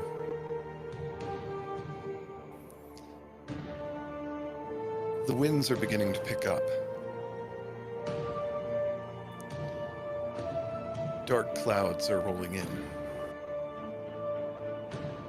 Thunder cracks in the distance. Lightning flashes.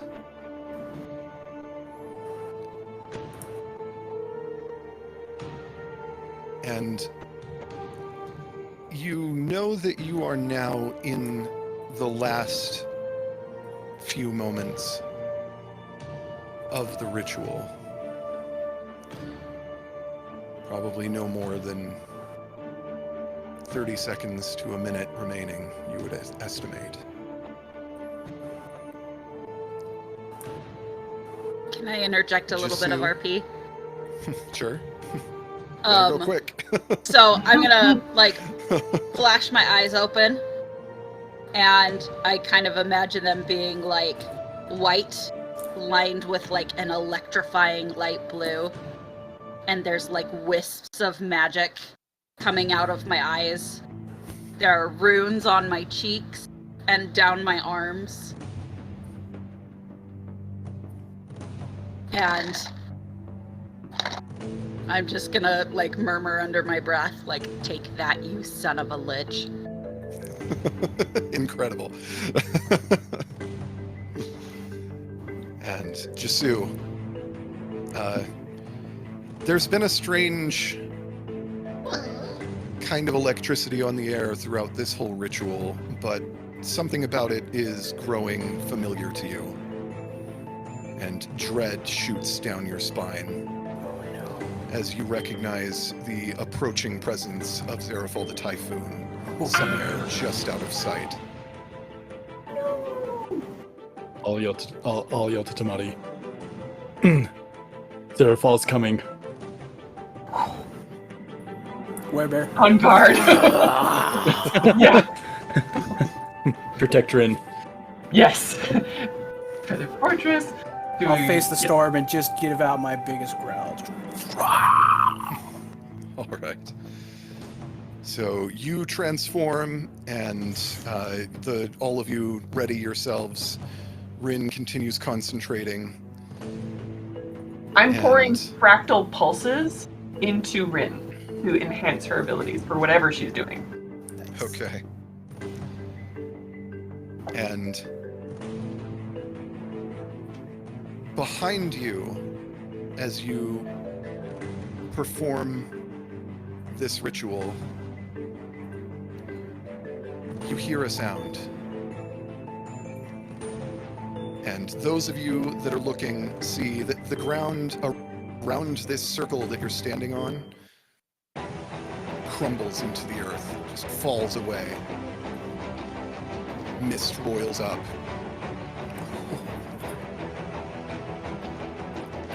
And out of the depths of this new chasm rises a head the size of a tower. Great wings made of lightning and storm itself given form. Claws crackling with lightning rise up.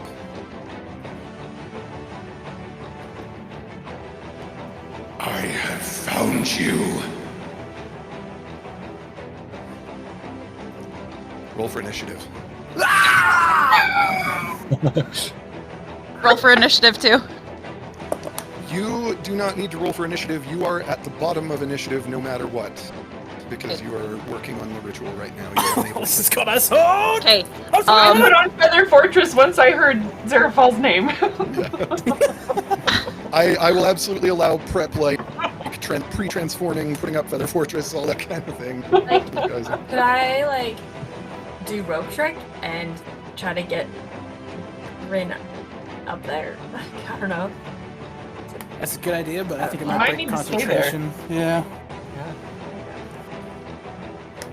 I'm gonna be right back. I have to get the dog some food, I think, because he will not leave me alone. Well, I have advantage on initiative, but I still got a double. Actually, it's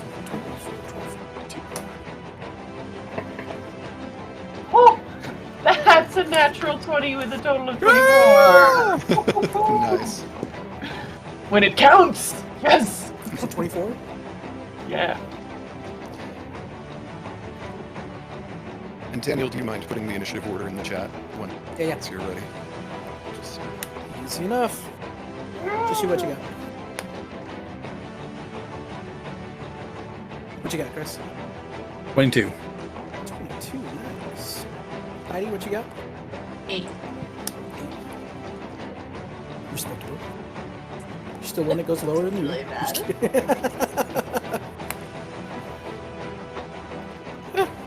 Green snake.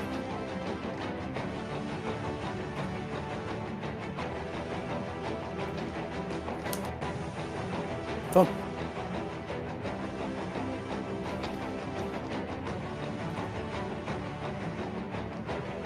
And you guys can position yourselves as you would be the only one who is actually set in the center here is Rin. And the rest of you can be wherever. I don't think Roll20's like stats for any of you are correct even remotely, so you'll It's been a while. Oh, dang. I wasn't sure if we were going to be into Roll20. I gotta bring that up. yeah. Can I use mirror image to like make duplicates of somebody else, or does it have to be myself? I think it has to be yourself. It'd be really cool, but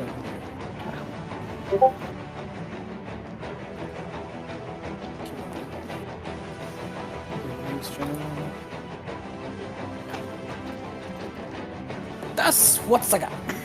I don't even know what to do against freaking Zeraphon. Whack him! Whack him good! We couldn't beat the murder whale. Yeah, we could. We were only like 3 hit points away. That's We true, got were this. very- Piece of cake. Hey, we're already dead. What can he do to us, right? You should the have worst brought that the could spear and I should have enlarged you. I was thinking ahead. Dang it. Oh my Nice goodness. can of meatballs.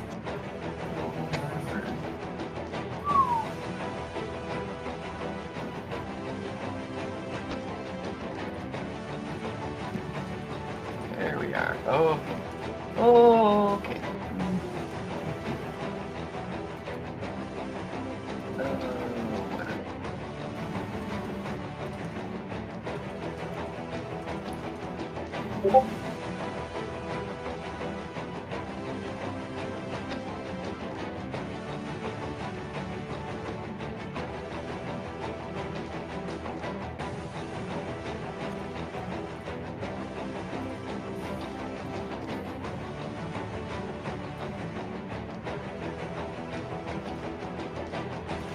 Oh, this is not gonna be good. Oh, yeah. So to prep myself, Jesu is going to cast Shadow Blade. Nice. Is he considered a structure? Yeah. It's just asking for a friend. You know what? For Siege Mall purposes, yeah, he's the size of a building. He's treated as a structure. Yeah. I'm so excited! Bring him. I mean, not that Siege Mall's like hyper damage is super great, but you know, I'll take it. Max damage. 12. 26 plus 6, 12 plus. Most dangerous place Also, to I be. go into range.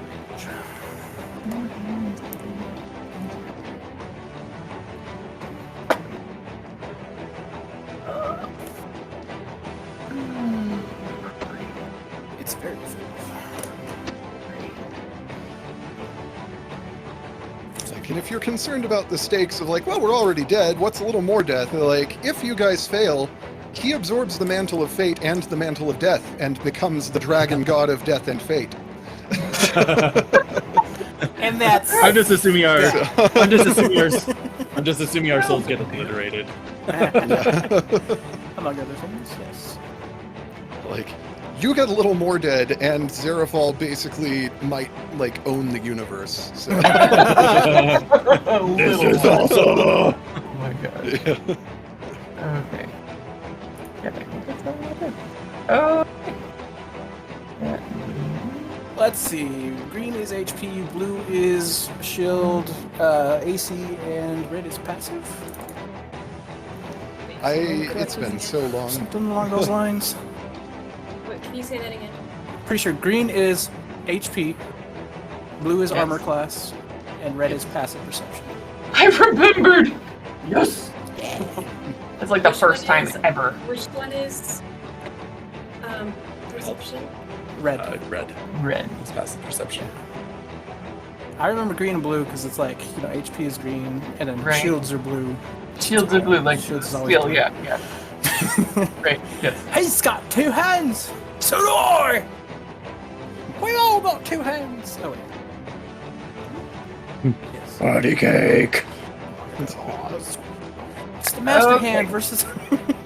I think I'm ready. Down If for I'm first, I don't know where Zerafal is in the order. it. You guys should be on the. Oh, you got 22. Got it. Oh yeah. Oh, he got on 22? the- Sorry. Whoa, whoa. Yeah, I put it in chat. Magical that Zerafal and Zashu got the same initiative. Oh, Hmm. You know, I actually didn't notice that until you that's said pretty. that. That's a thing. Like that's not even me messing with you. That's just fate. That's the dice. Yep. Like that. I'll take it. I'll take it. So the question is, who has the better decks between Zerafal and Jashu? Actually, Jasu. Oh, no, fair enough. Because he is a big hulking dragon. I don't know, man. Big things can be dexterous too. That sizes too. Like the only reason there aren't tokens for his wings are that the wings are just not something you can hit, but they are filling like a couple hundred feet of the sky above you. Like, Uh huh. Yeah, I can see that. Sure. Ah! Okay. We ready? Shall I go? go right ahead. Okay. Let's do it. All right. I am Oh, we died the going second time. to cast Firebolt at his face. Okay. That is a 20 to hit. Just misses. Okay, but wait.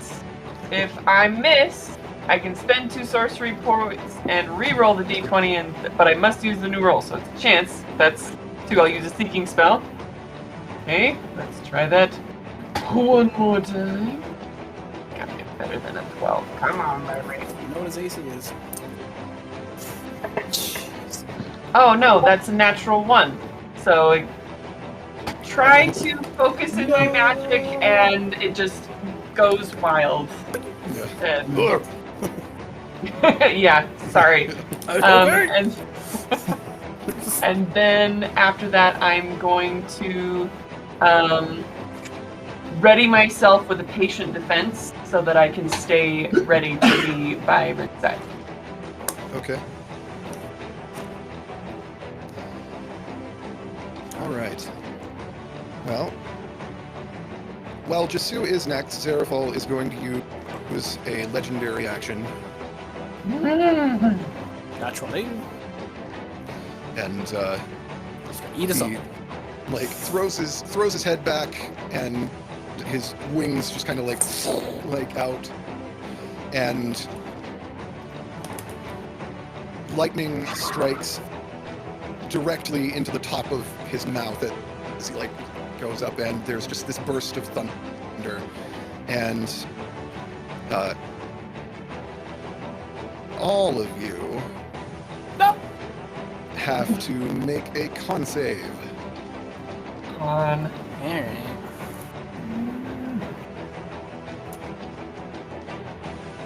I have advantage on Constitution save. Oh wait, no I don't.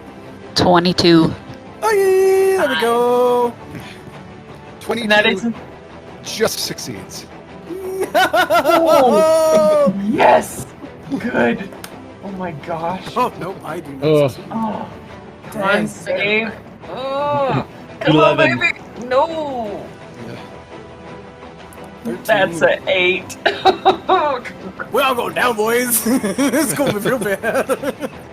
Everyone who failed takes 23 thunder damage, Ouch. and until the end of his next turn, Zerafol has advantage on all of you. That's not good. If you succeeded, you take half damage and no advantage. So Nice win. Okay. So that's 11. yeah, Yeah. Okay. Good. The one we want to keep up doesn't have advantage on her. Excellent. And we'll take that. right. Do I need to Now, roll for concentration? No. I think you actually basically have supernatural concentration on this ritual. There is like it's bad enough that it's going to take you longer to finish. Like you don't need to have chances of like ruining the whole thing. Yeah, what did it say? It was a half hour? Oh my That's goodness. lovely. Yeah. So Jisu. Okay. I'm going to, as a bonus action, cast Hex Okay. and give him disadvantage on his athletic checks Okay. for grappling. And then I will go here, idiotically. I was about to do the same thing. Yep. And attack twice with the Shadow Blade. So just do like all these shadows culminate into like a dark blade into his hands, and he'll do 2 attacks. Okay. And since it's a Shadow Fell, it says when you're in like dim light, it's at advantage. Is Yeah. this considered kind of like, okay, cool. So sorry, I'm just trying to figure out where my... Okay.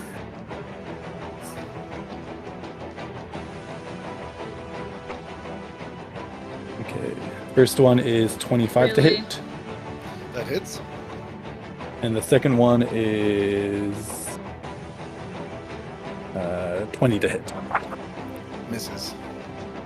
Oh, dang. 21's AC. Oh, dang. Okay. That's 2d6 plus 5 psychic damage. You're gonna win up against the dragon. 6, We all need to like get out. 6, 7, 8, 9. We're gonna find out. Yeah. I mean, there's not much we can do as far as That's- running because Rin's gotta save So the world. that's... Yeah. I think we just need to hold them off. Yeah. Oh shoot, what was it? Set 17 psychic damage and You need to give me 6 rounds. 4 Oh, please. necrotic damage. Oh, I lied. 5. 5 rounds. I have a tracker! Yeah. It's not gonna help, but I've got I it. had advantage. Sorry. Let me... You did have advantage, yes. Oh, okay, natural one off this time. Okay. Ooh, not good. Okay, that's and after sorry. bad throw. And then since Jisu moved, he will take 15. He will move back about here. To kind of like Okay. protect the room. I should mention that within 1 square of any of Zerafal's tokens is considered difficult terrain because there's just wind whipping around it, like around his entire form. So it will Okay. cost you double speed to go into or out of. Yeah. His, like Hello. the squares right next to him. Yeah, not a problem. Yeah, you're a monk. You've got Monk plenty speed. of speed. Yeah. So. All right, that now makes it Zerafal's actual turn. And he is going to, if I can find it on his information here, sorry. And then just as he brings his head down from the lightning that he drew out of the sky into his mouth, he just exhales this burst of lightning. And let's see.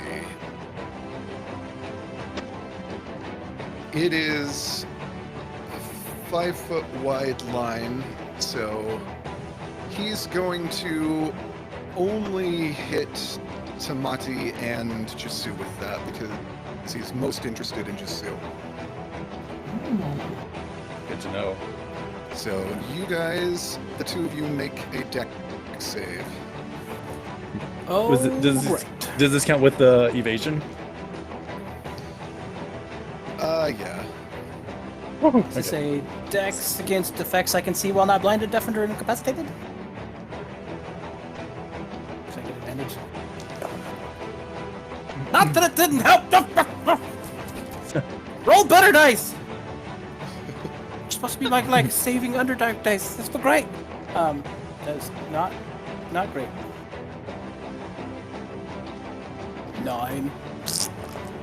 That's a failure. Yeah, it's gonna be real rough, everybody.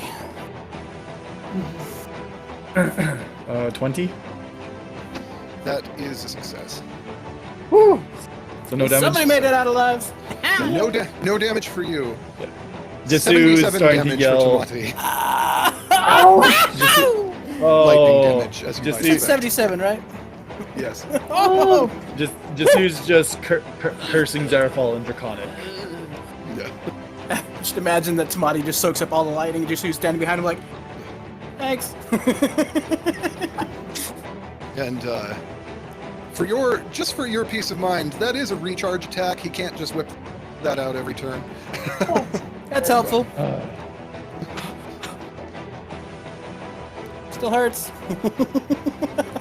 And he is going to reach this hand over, and he's clearly reaching for Tamati here. And it is Tamati's turn. Oh, so he's going for me, but he hasn't grabbed me yet. Well, good. So I don't know if you caught, but I raged as I was turning into a werebear. I didn't catch that, but good. Okay, sorry, I thought I said that. I can rage if we need to. No, you're good. I just hadn't heard. Okay. Yeah, so I'm raged, werebear. It's one of those where I'm like, might only get one shot at this. So I don't remember how I did this back in the day. I'm gonna do my Godslayer attack mode. Yes. So I'm gonna do my Avalanche Assault. At 5th level, or at 11th level, I get 5 attacks. Nice. This may take a second. I was gonna do this all before I called my turn, but then I lost track of time. Willed strength plus con. Added to the 2 hit, which is a total of 10, right? If I remember right. Strength plus con. Yep. It's plus 10 to hit. Okay.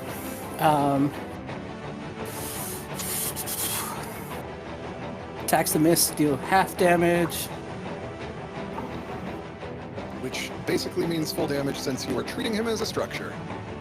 Yeah. Yeah. So excited. Attacks that hit deal double damage, and attacks that miss deal full damage. Yes. Okay. Throwing the Great Weapons Master on there, sprinkle that little extra plus 10 on top, which gives him a -5 to hit. But a plus 10, so it's a plus 10 to hit, -5 for Great Weapons. So it's a plus 5 for all my attacks.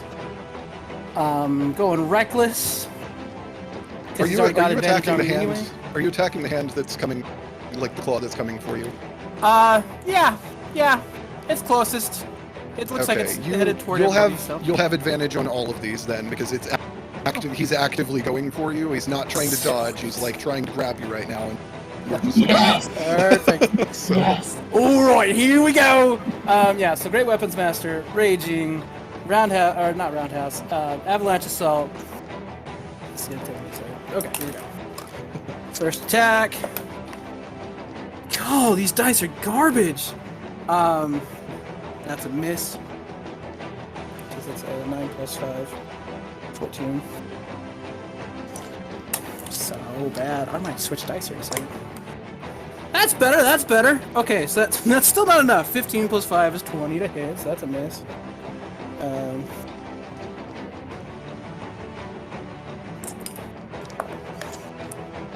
Oh, back to garbage. It's a miss. good thing misses still deal damage Right. for this attack. Right? Yeah. Another miss. 20. Man, even with advantage on all these, huh? These dice are such garbage. They're brand new. That's a natural 1 on one of those, but an 18 on the other. So I did get 1 hit. There you go. Yeah. One doubled attack. Finally. Okay. So. Oh, hang on. I gotta remember. Yeah. Okay. Now comes the fun part. Oh well, I don't even have to like worry about rolling the hits and stuff because I already know it's max damage, which is 2d6 plus 6 points of damage. So that's 18 plus 10 for the Great Weapon Master. Or does the 10 only count if you hit? Hang on. Sorry, this is my melting brain. Great Weapons Master. I don't remember.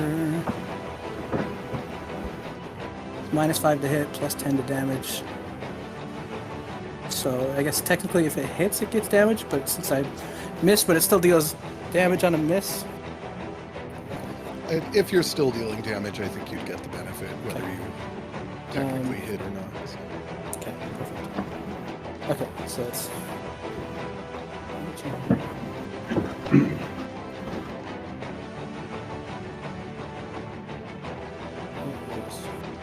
It's 36 doubled.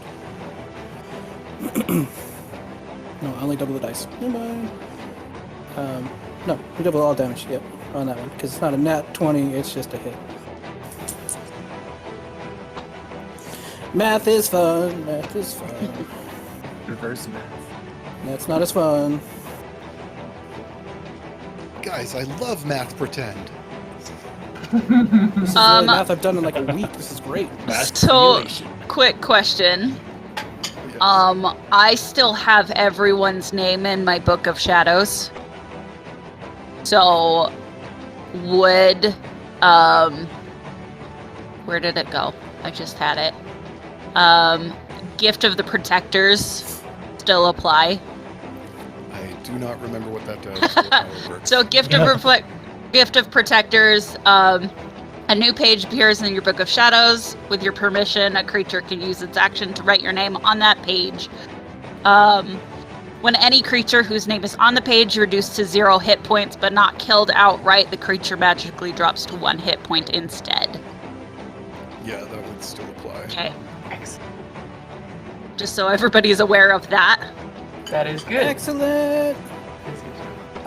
Okay, so if I did my math correctly, each hit deals 18, plus 10 for Great Weapons Master, plus 2 for Rage, so that's 30 per hit, except for the last one.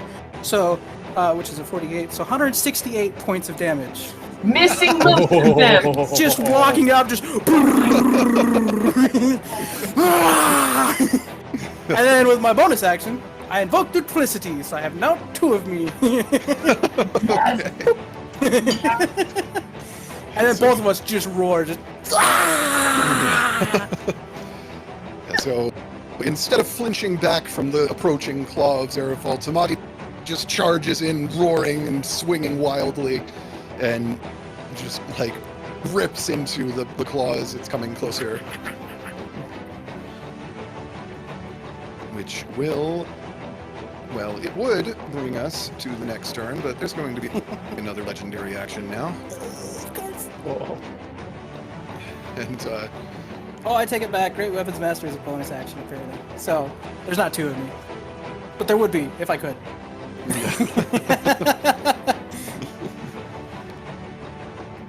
continue. So,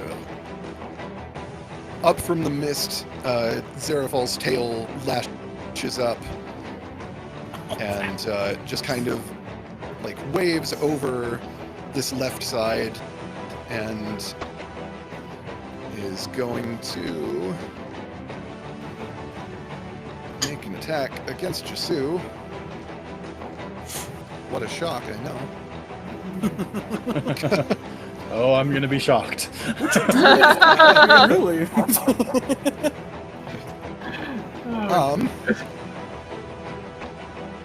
What is your AC? 18. It's a technical crit. Oh! That's not good! Can I use shield to bring down the? Technicality AC? of that crit?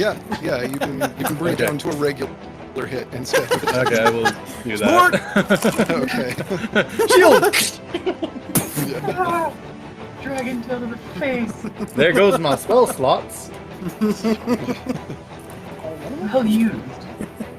Yep, I'll take it. Alright. So you take 12 bludgeoning damage and 10 lightning. Not so bad, not so bad. As opposed to the 70 whatever I just took. You also Oh, have, I've got a like, thing. That's fine. HP up the wazoo. Yeah, you know. Yeah. Not as much as I was hoping for, but you know, I've got enough. I was hoping to face a dragon with like plus 200, but I'll take what I can get. Alright, it now comes to Rin's turn. Rin is focusing on... You skip mouse. Oh, I skipped mouse, did I? I did skip mouse. It's mouse's turn. Woo! I got hug! Do the thing!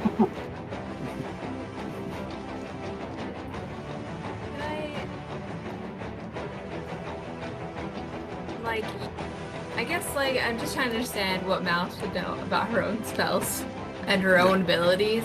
Could she, Chicken like, dinner, yeah, could she, like, cast rope trip and try to, like, carry Rin? Rin needs to stay here for the ritual. She needs to remain... She can't be in a safe place. She needs to be in danger. Because that takes you to another plane of existence. Ooh, that's true. Yeah, there's that too, but also Rin needs to remain in the circle, so... it's-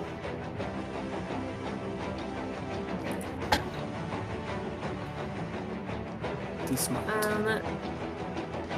Okay. Then I'm going to...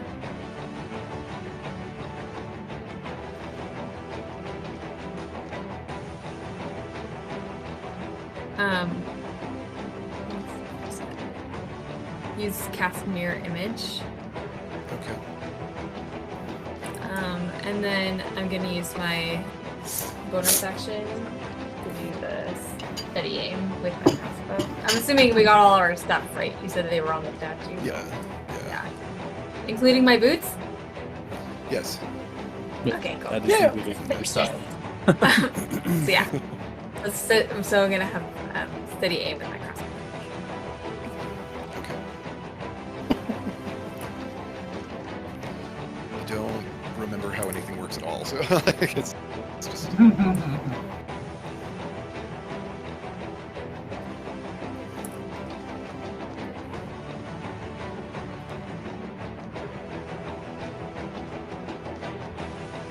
So that's it for me. Okay. And, like, no attacks or anything, just...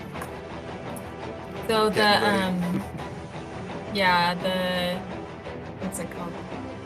The mirror Because everyone image just has creates advantage a bunch for whatever of reason. copies of myself, and then the Okay.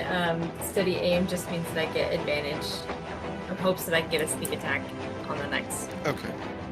Gotcha. on an action. Didn't you say Actually, that we have Actually, advantage? I mean, you won't get advantage, but you could get sneak attack. I had advantage because the hand was coming directly at me, so it may not be bonus everybody. action. Oh, Yeah, the... You won't get maybe I don't advantage, need though. it. He has a bit. If I use my bonus action to use my crossbow feat, can I get sneak attack? On the hand. I don't think there's reason for you to have advantage. Like, I gave Tamati advantage because it was like swinging at him specifically. So Right. Okay. Yeah. okay. Well, I get advantage if or I could use sneak attack if they're within 5 feet and he's within. Yeah, 5 you won't get feet of advantage, speed. but you will get. Good damage. Sneak attack. Okay. Well, sure. Yeah, she's talking about the Tasha ability, steady aim. So like if she uses her bonus action to aim, then she gets advantage. But in this case, she could get just a normal attack with her bonus action, but not an advantage. Okay. Would it still be a sneak attack because Tamati's within? Yeah, 5 feet? feet within. Dude, sneak attack damage is like the weirdest thing ever. Yeah. He's 5 feet within the enemy. It's really cool and it does a lot of damage. Every once in a while, it's like, I don't remember how any of that works. Yeah. So yeah, Yeah. can I get sneak attack with my bonus action? Sure. Using the Yeah. crossbow feat? Okay. Okay, so I'll do that instead then. So let me see if it hits. Mirror images pop out, and then one of you shoots the arrow. Thoop. Or they all shoot them. and only Natural one- 20! Natural 20. Natural 20! Oh! Take that! Yes, mouse, yes!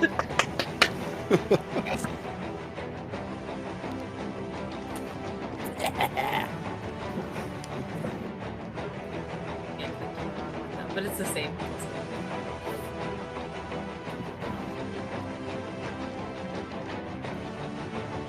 So it's 14 damage. But I always have a hard time.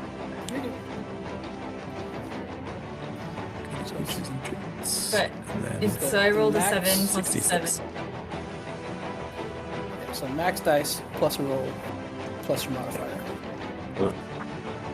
Yeah, So I would just add 8 to what I got. Yeah. Yes. So you can get 36, so 36 plus 8. So that's 22. And then let me go to my Sneaky damage. It's 66. what? 66. It's 66. Yeah. So Six. you can attack 66, so I already did that, so just push roll. Now 76. That's wrong. I don't know how Just exit out. And just push it 6 times. I had it ready for you. to-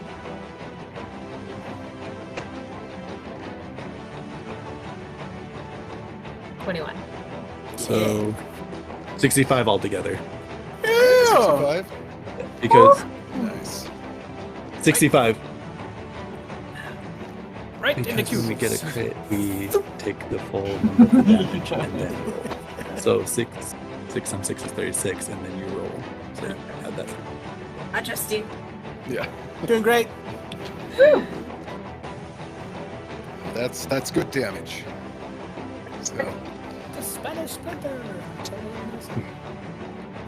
Right under so the- you like all of your images fire off a shot at once, and like only one of them being the actual shot, and distracted by trying to deal with Tamati, Zerafal isn't able to dodge, and it like the arrow just strikes him like in the corner of the eye, Yeah!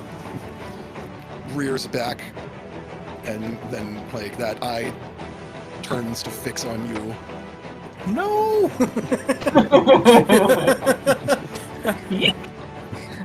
Here, we can fly up if you want or not.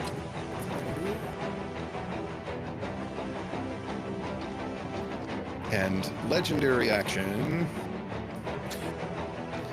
Make a con save. Everybody. Just me? Just mouse. Oh, okay. I was like, I'm not ready for that. 15. Does it have to use its eyes to be able to see, like, to know which one to attack? No, it's like he's pretty aware of stuff, but he's just like he suddenly. I guess because with my mirror image, it has to. I roll. Since this is a saving throw, I'm not sure how that would work exactly. I don't remember that.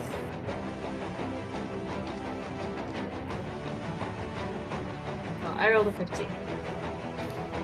Yeah, that is a fail, assuming that there isn't some reason that it is affected. I can't remember. Do you get advantage on it? Because We'll call it advantage. Just like so that we don't get bogged down too you're much. welcome. So the mirror image, I was already I thinking have about, to. but I didn't. It's like if there's multiples, then I roll, and if it's higher than an 8, then Not sure if this would misses. account for it, but this is what it says when it's attacking. And it doesn't say anything for. So do I just AC, roll the but- con save again, or do I? Yeah, do we you have do the advantage. So mirror image thing. Okay. because this is technically an area effect, so he doesn't necessarily really have to know which one of you is real. Okay. So it's just a 15. Okay, so that's still a failure, and as he kind of like locks on you, sucks in air like, and draws you to about here. Oh no! You and all your mirror images just get dragged in like closer, and you take how much damage here?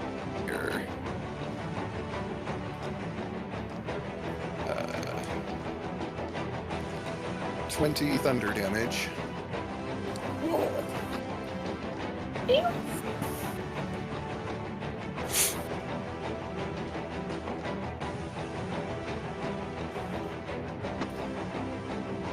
And now it would be Rin's turn because I have not skipped anyone this time. Like you are deeply focused on the ritual, and in the back of your mind, you sort of feel like you're hearing Vorkas's voice again, just like repeating that, you know, he's like it was an honor, you know, that it's been an honor. And as you hear that, give me an Arcana check. Gotta go back up to my skills. Yeah.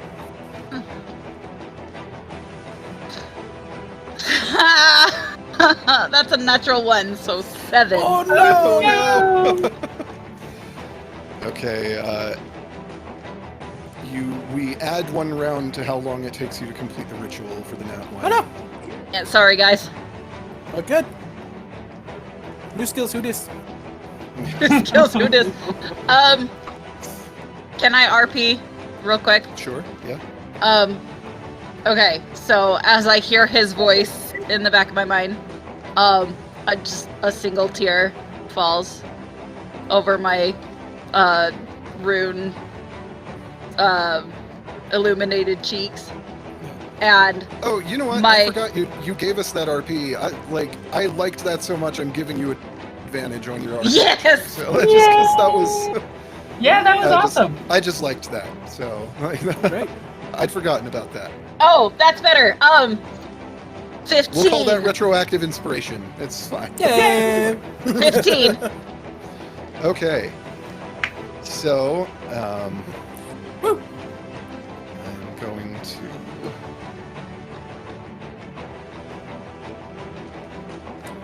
Oh. No. Okay. That changes. and- That really changes things. And I had said that I had given Rin some fractal pulses. Oh yeah. So Yeah, you you can did. add Right. dice to that as well if you want. So I'm gonna say that I gave you 2d8. So that's take that out of my key. Okay. Okay. Are you gonna add those? Yes. I'm gonna add them both. I'm gonna dump them Okay. both into this. Shoot, biscuit. Okay, that brings me up to 18. I didn't roll very well. That Take it. still makes Yeah. that still makes a difference, because on an opposed roll for this, just like the universe, not really for anything in particular, but the universe rolled a nat 1 against that. No! So Dang it. you complete the ritual faster than expected. Oh, And there Amazing. there is a burst of energy as the runes on your cheeks glow brighter, your eyes glow brighter, and there's this burst of like violet white energy that just flows out over the battlefield as you draw the mantle of fate into you and your friends. And for the moment, all of you are temporary bearers of the mantle of fate. Whoa! You all gain flight. You all gain resistance to all damage, which stacks with rage, so Tamati takes a quarter damage of everything. And the party now has 3 legendary actions per round between you, which you can use for anything. So it's 3 for the whole party per round, but you can, like, any one of you can use those legendary actions. Perfect. I'm so excited. I want to add one more bit of RP, just as this burst of energy is flowing through us. Okay. In this kind of ethereal, echoey, booming voice that, I imagine the gods speak with, my magic, white, hot gaze fixes on Zarafal, and I say, shoot, I had it, it was so epic. You are tampering with the will of the gods, Zarafal the Typhoon. Woo! Yes. And I don't have the cool reverb, or I would do that Yeah. effect for the recording. Your will! All right, and In post. as the last part of your turn, roll initiative to, and we will move you to your spot in a new spot in the initiative. Yes. So the ritual is complete. 18. Yes, it's Yeah! Okay. all right. Go right after Zarafal.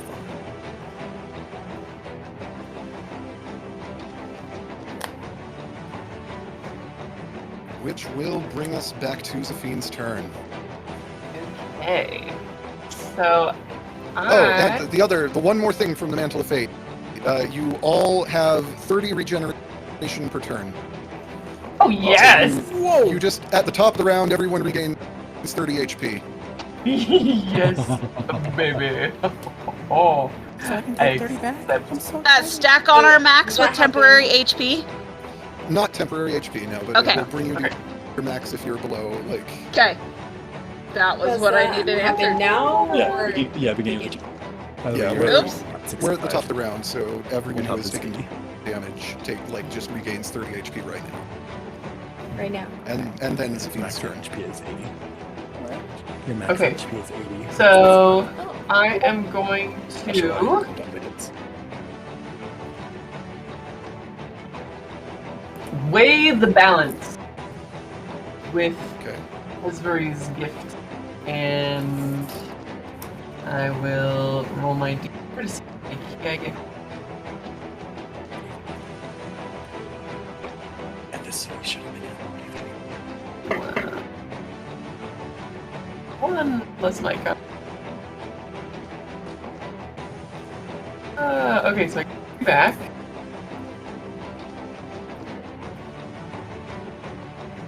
On it. Okay. Then.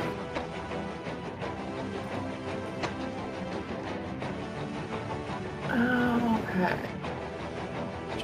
43. So, not needing to be, and do we kind of get the sense that it's completed? We don't need to stay and defend Rin. We are like all out. Yeah, To go you can, for their you fall can now. move freely. You don't to. Yeah. Perfect. Yeah. In that case, I am going to. Oh, wrong. Give me my hand back there. I'm going to, like a bird, fly straight up and then zip around the back of his hand. I mean, he can see everything, but I just want to be on the other side to attack him and attack that hand that's already been damaged. And I am going to attack with. You know what? Mantle of Fate, everyone also just gets advantage on everything now. They're like it just it's the Mantle of Fate. It's You're amazing. like, Y'all get natural 20s, and I'll just you choose what you want to roll this time. It's fake. okay, you guys weren't supposed to fight this version of Xeraphol at this level. I've got to give you every advantage I can. Okay, so I'm going to attack Xeraphol with my Fire Heart short swords. Okay.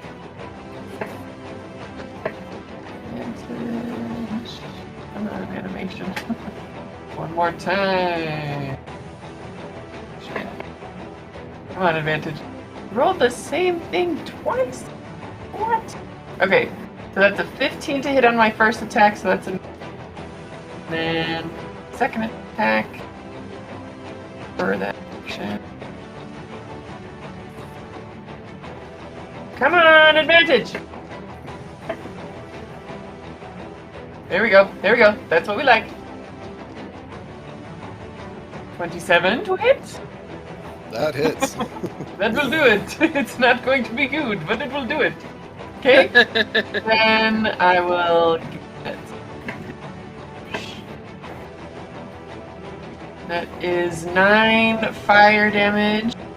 And I will then use my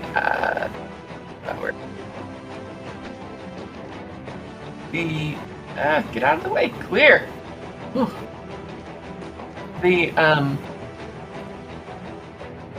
The monkey multiple attack. What is it called? Flurry of blows. Yes. Oh, that was not the monkey I was picturing in my mind. When did we get monkeys? I don't.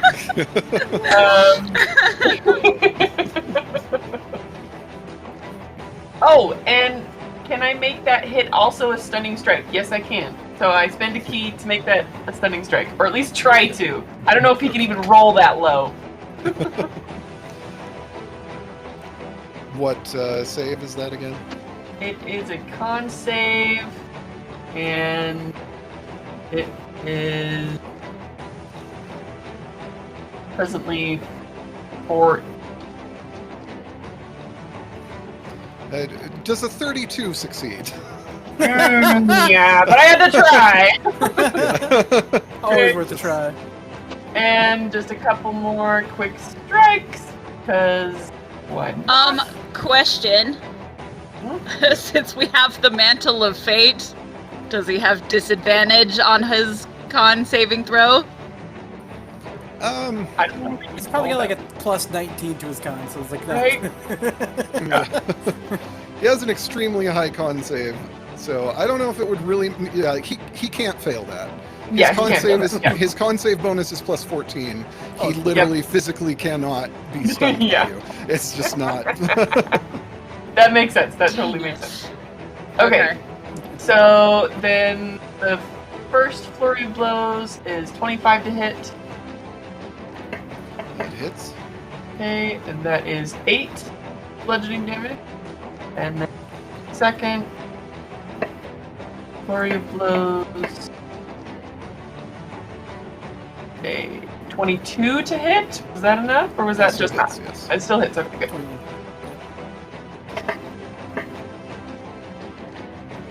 That's 5 bludgeoning damage. So 8, 5, and the other one was for that.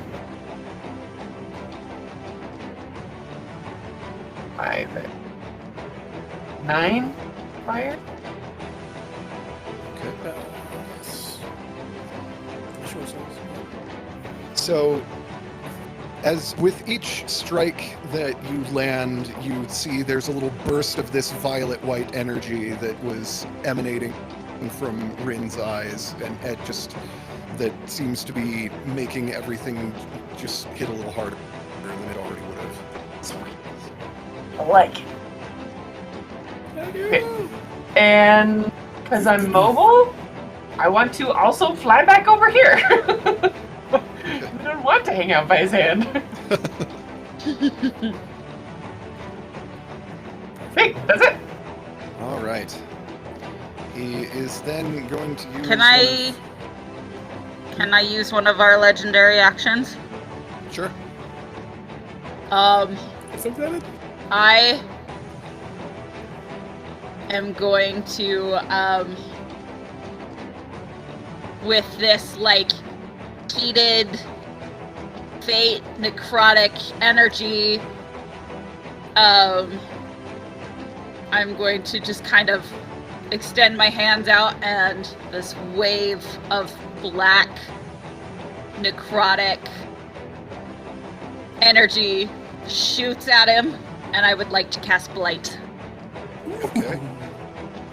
So he has to make a con saving throw. Okay. Natural 1! Yes! He fails!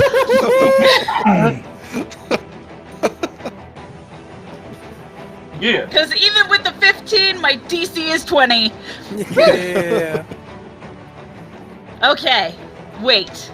I might not have enough D8 here. 1, 2, 3, 4, 5, 6, 7, 8. I need to get one more. Whoa! There's a lot of D8. Where is it? Shiny weapon. There it is, there it is, there it is. Okay. 10, 20, 30, 39, 47 points of necrotic damage. Yeah! Yes! All right. So this, like the blight just seems to like strike into Zarafal's chest, and it like dims the color of the lightning that is wreathing around him a little bit, and it just seems to like you see that the crackling slows a little bit.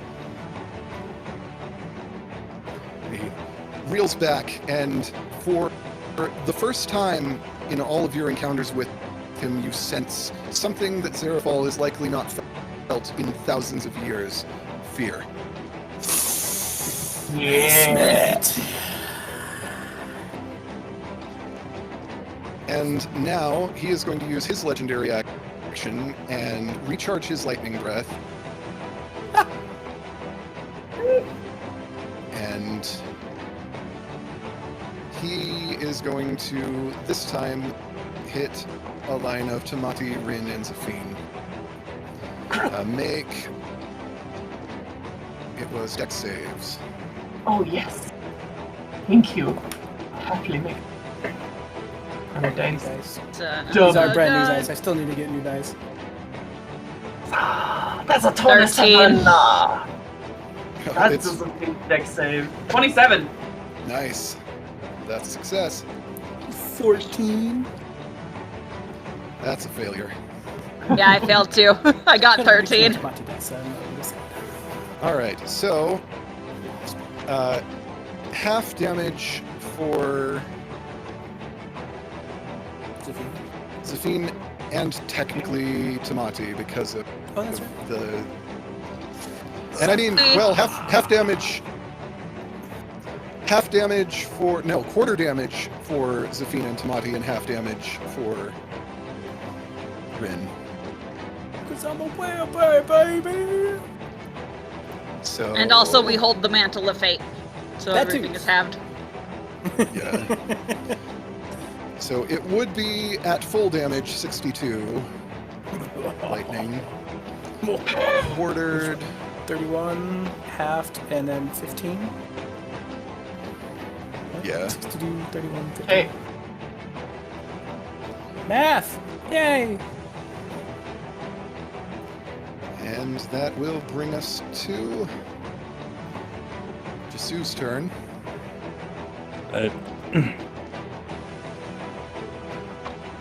So,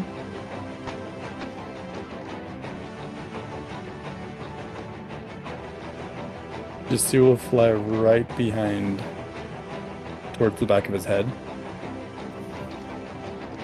And he's going to just tell him, we are going to bury you here. And then he's going to make 2 strikes with the Shadow Blade. Okay. How's your intimidation, Jasu? You should see if you can roll to intimidate him. Oh, should I? Probably not worth I don't it. know. He's Not quite there yet. Like, Yeah. he's feeling fear, but I don't know if it's really possible to intimidate like this kind of creature. Yeah.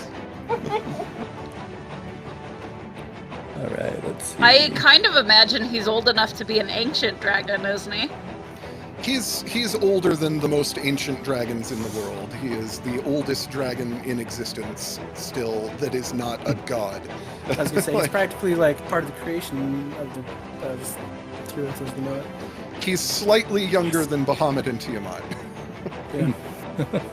So the first one was a 23 to hit, and the second one's a natural 20. Yeah!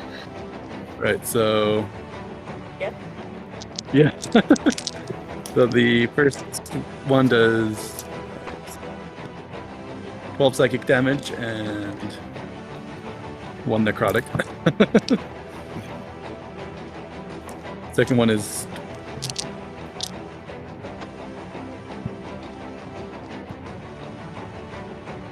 25 psychic damage and 5 necrotic. Nice. Nice. And then Jasu's gonna spend a key point and do Fury of Blows. Okay. So that's a... Let's see, a 27. Oh! Another natural 20! Yes! No way! So on the first... Oh, dang. Okay, natural 1, let's see if I... And then 16 on the second Fury of Blows. But, that's 26, so 6. No, 7. 13 bludgeoning. Nice. How do you want to do And- this?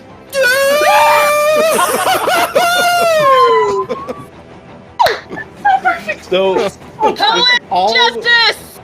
You should have the, intimidated him! and all the crap, Jasu just has the Shadow Blade and is just carving into it, into the back of his head. And then with the last punch, he says, "Here's from the half-breed," and punches into the back of his head and into the head.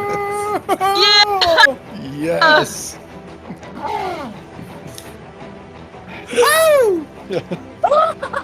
So therapeutic. And just a little meta for you, you were very lucky that that happened when it did, because not only was he about to heal himself, he was about to cast Time Stop. No. Oh, I hate yeah, that I spell. remember that. I had Still already... second time? I had already rolled in case he got to that point to see how many turns he would have gotten to take in a row with Time Stop. Zerafol would have gotten 5 free turns Oh, gosh. immediately, like right now. His turn was after yours. Oh. Bring it home, The stupid dragon! Fucking go! Oh, Oh, that's so good. So, as your blade strikes home, just the light of thunder and lightning in his eyes fades. Zerafol the Typhoon is no more, and his body slowly begins to fall into the misty abyss below.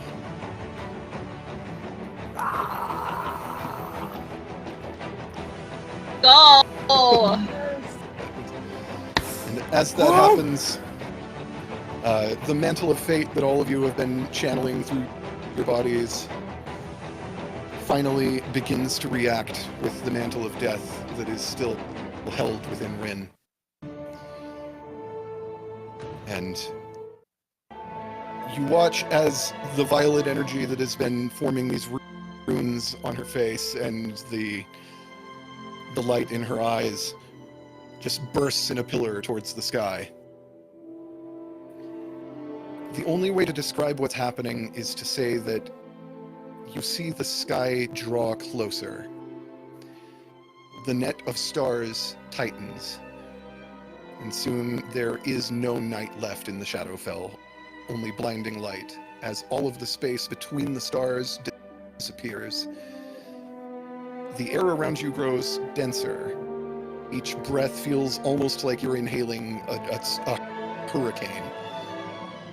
And you all take in what you can just see as a line of pressure as the air itself sinks below your vision, being crushed down, compressed into the earth beneath you.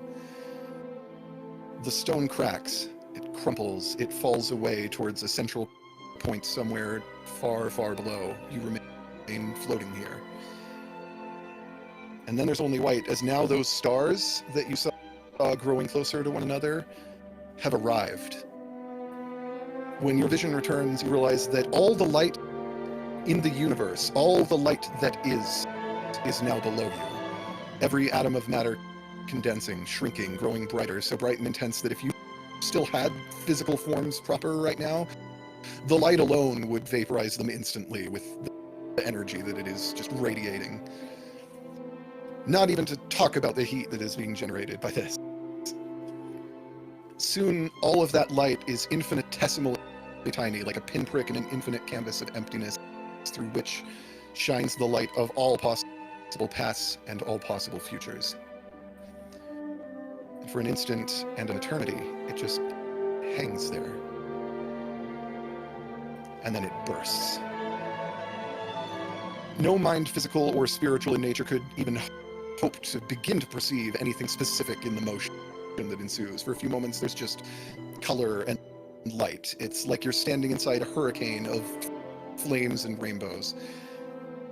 And then you can see again, just in time to see the last of that matter leaving, some of it seeming to fall into you. And you all feel suddenly slightly cold as that matter forms your bodies all at once.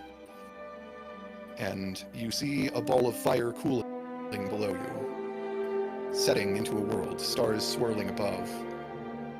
The world below turns blue and green, spinning so fast you can't see any shapes, just this blur. You see lights flickering in the swirl, and on some level you understand what you're seeing is history. Cycles of history repeating, civilizations rising, falling, and rising again between blinks of an eye on the planet below. You begin to gradually descend towards it. The spin of the world slows, and soon you're sitting at a bar in a well-furnished but modest dining hall.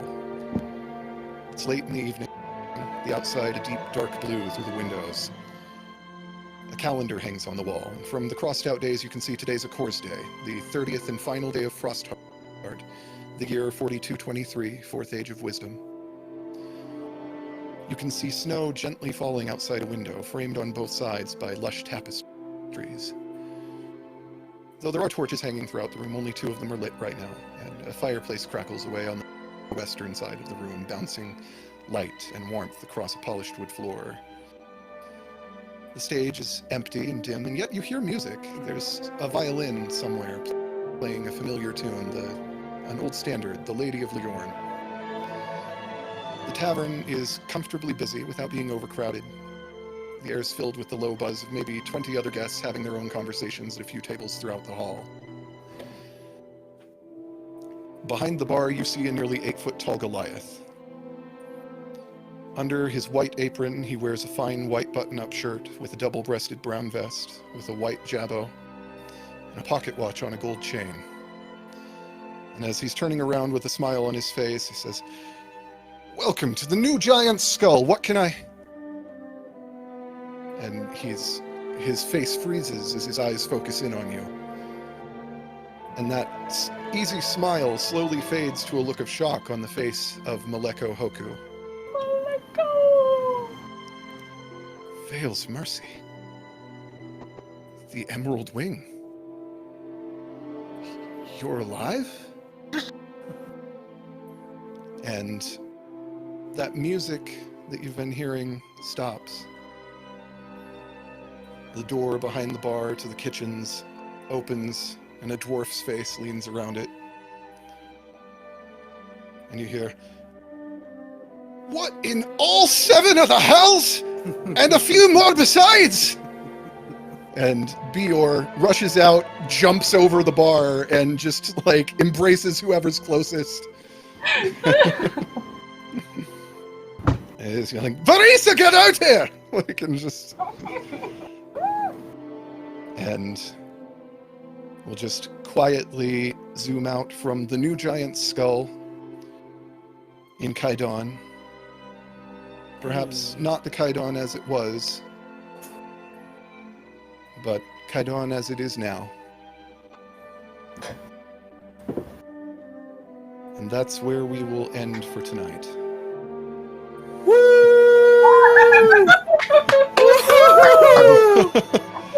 And when the Emerald Wing returns, you will return at level 1 in Pathfinder, starting your adventures anew.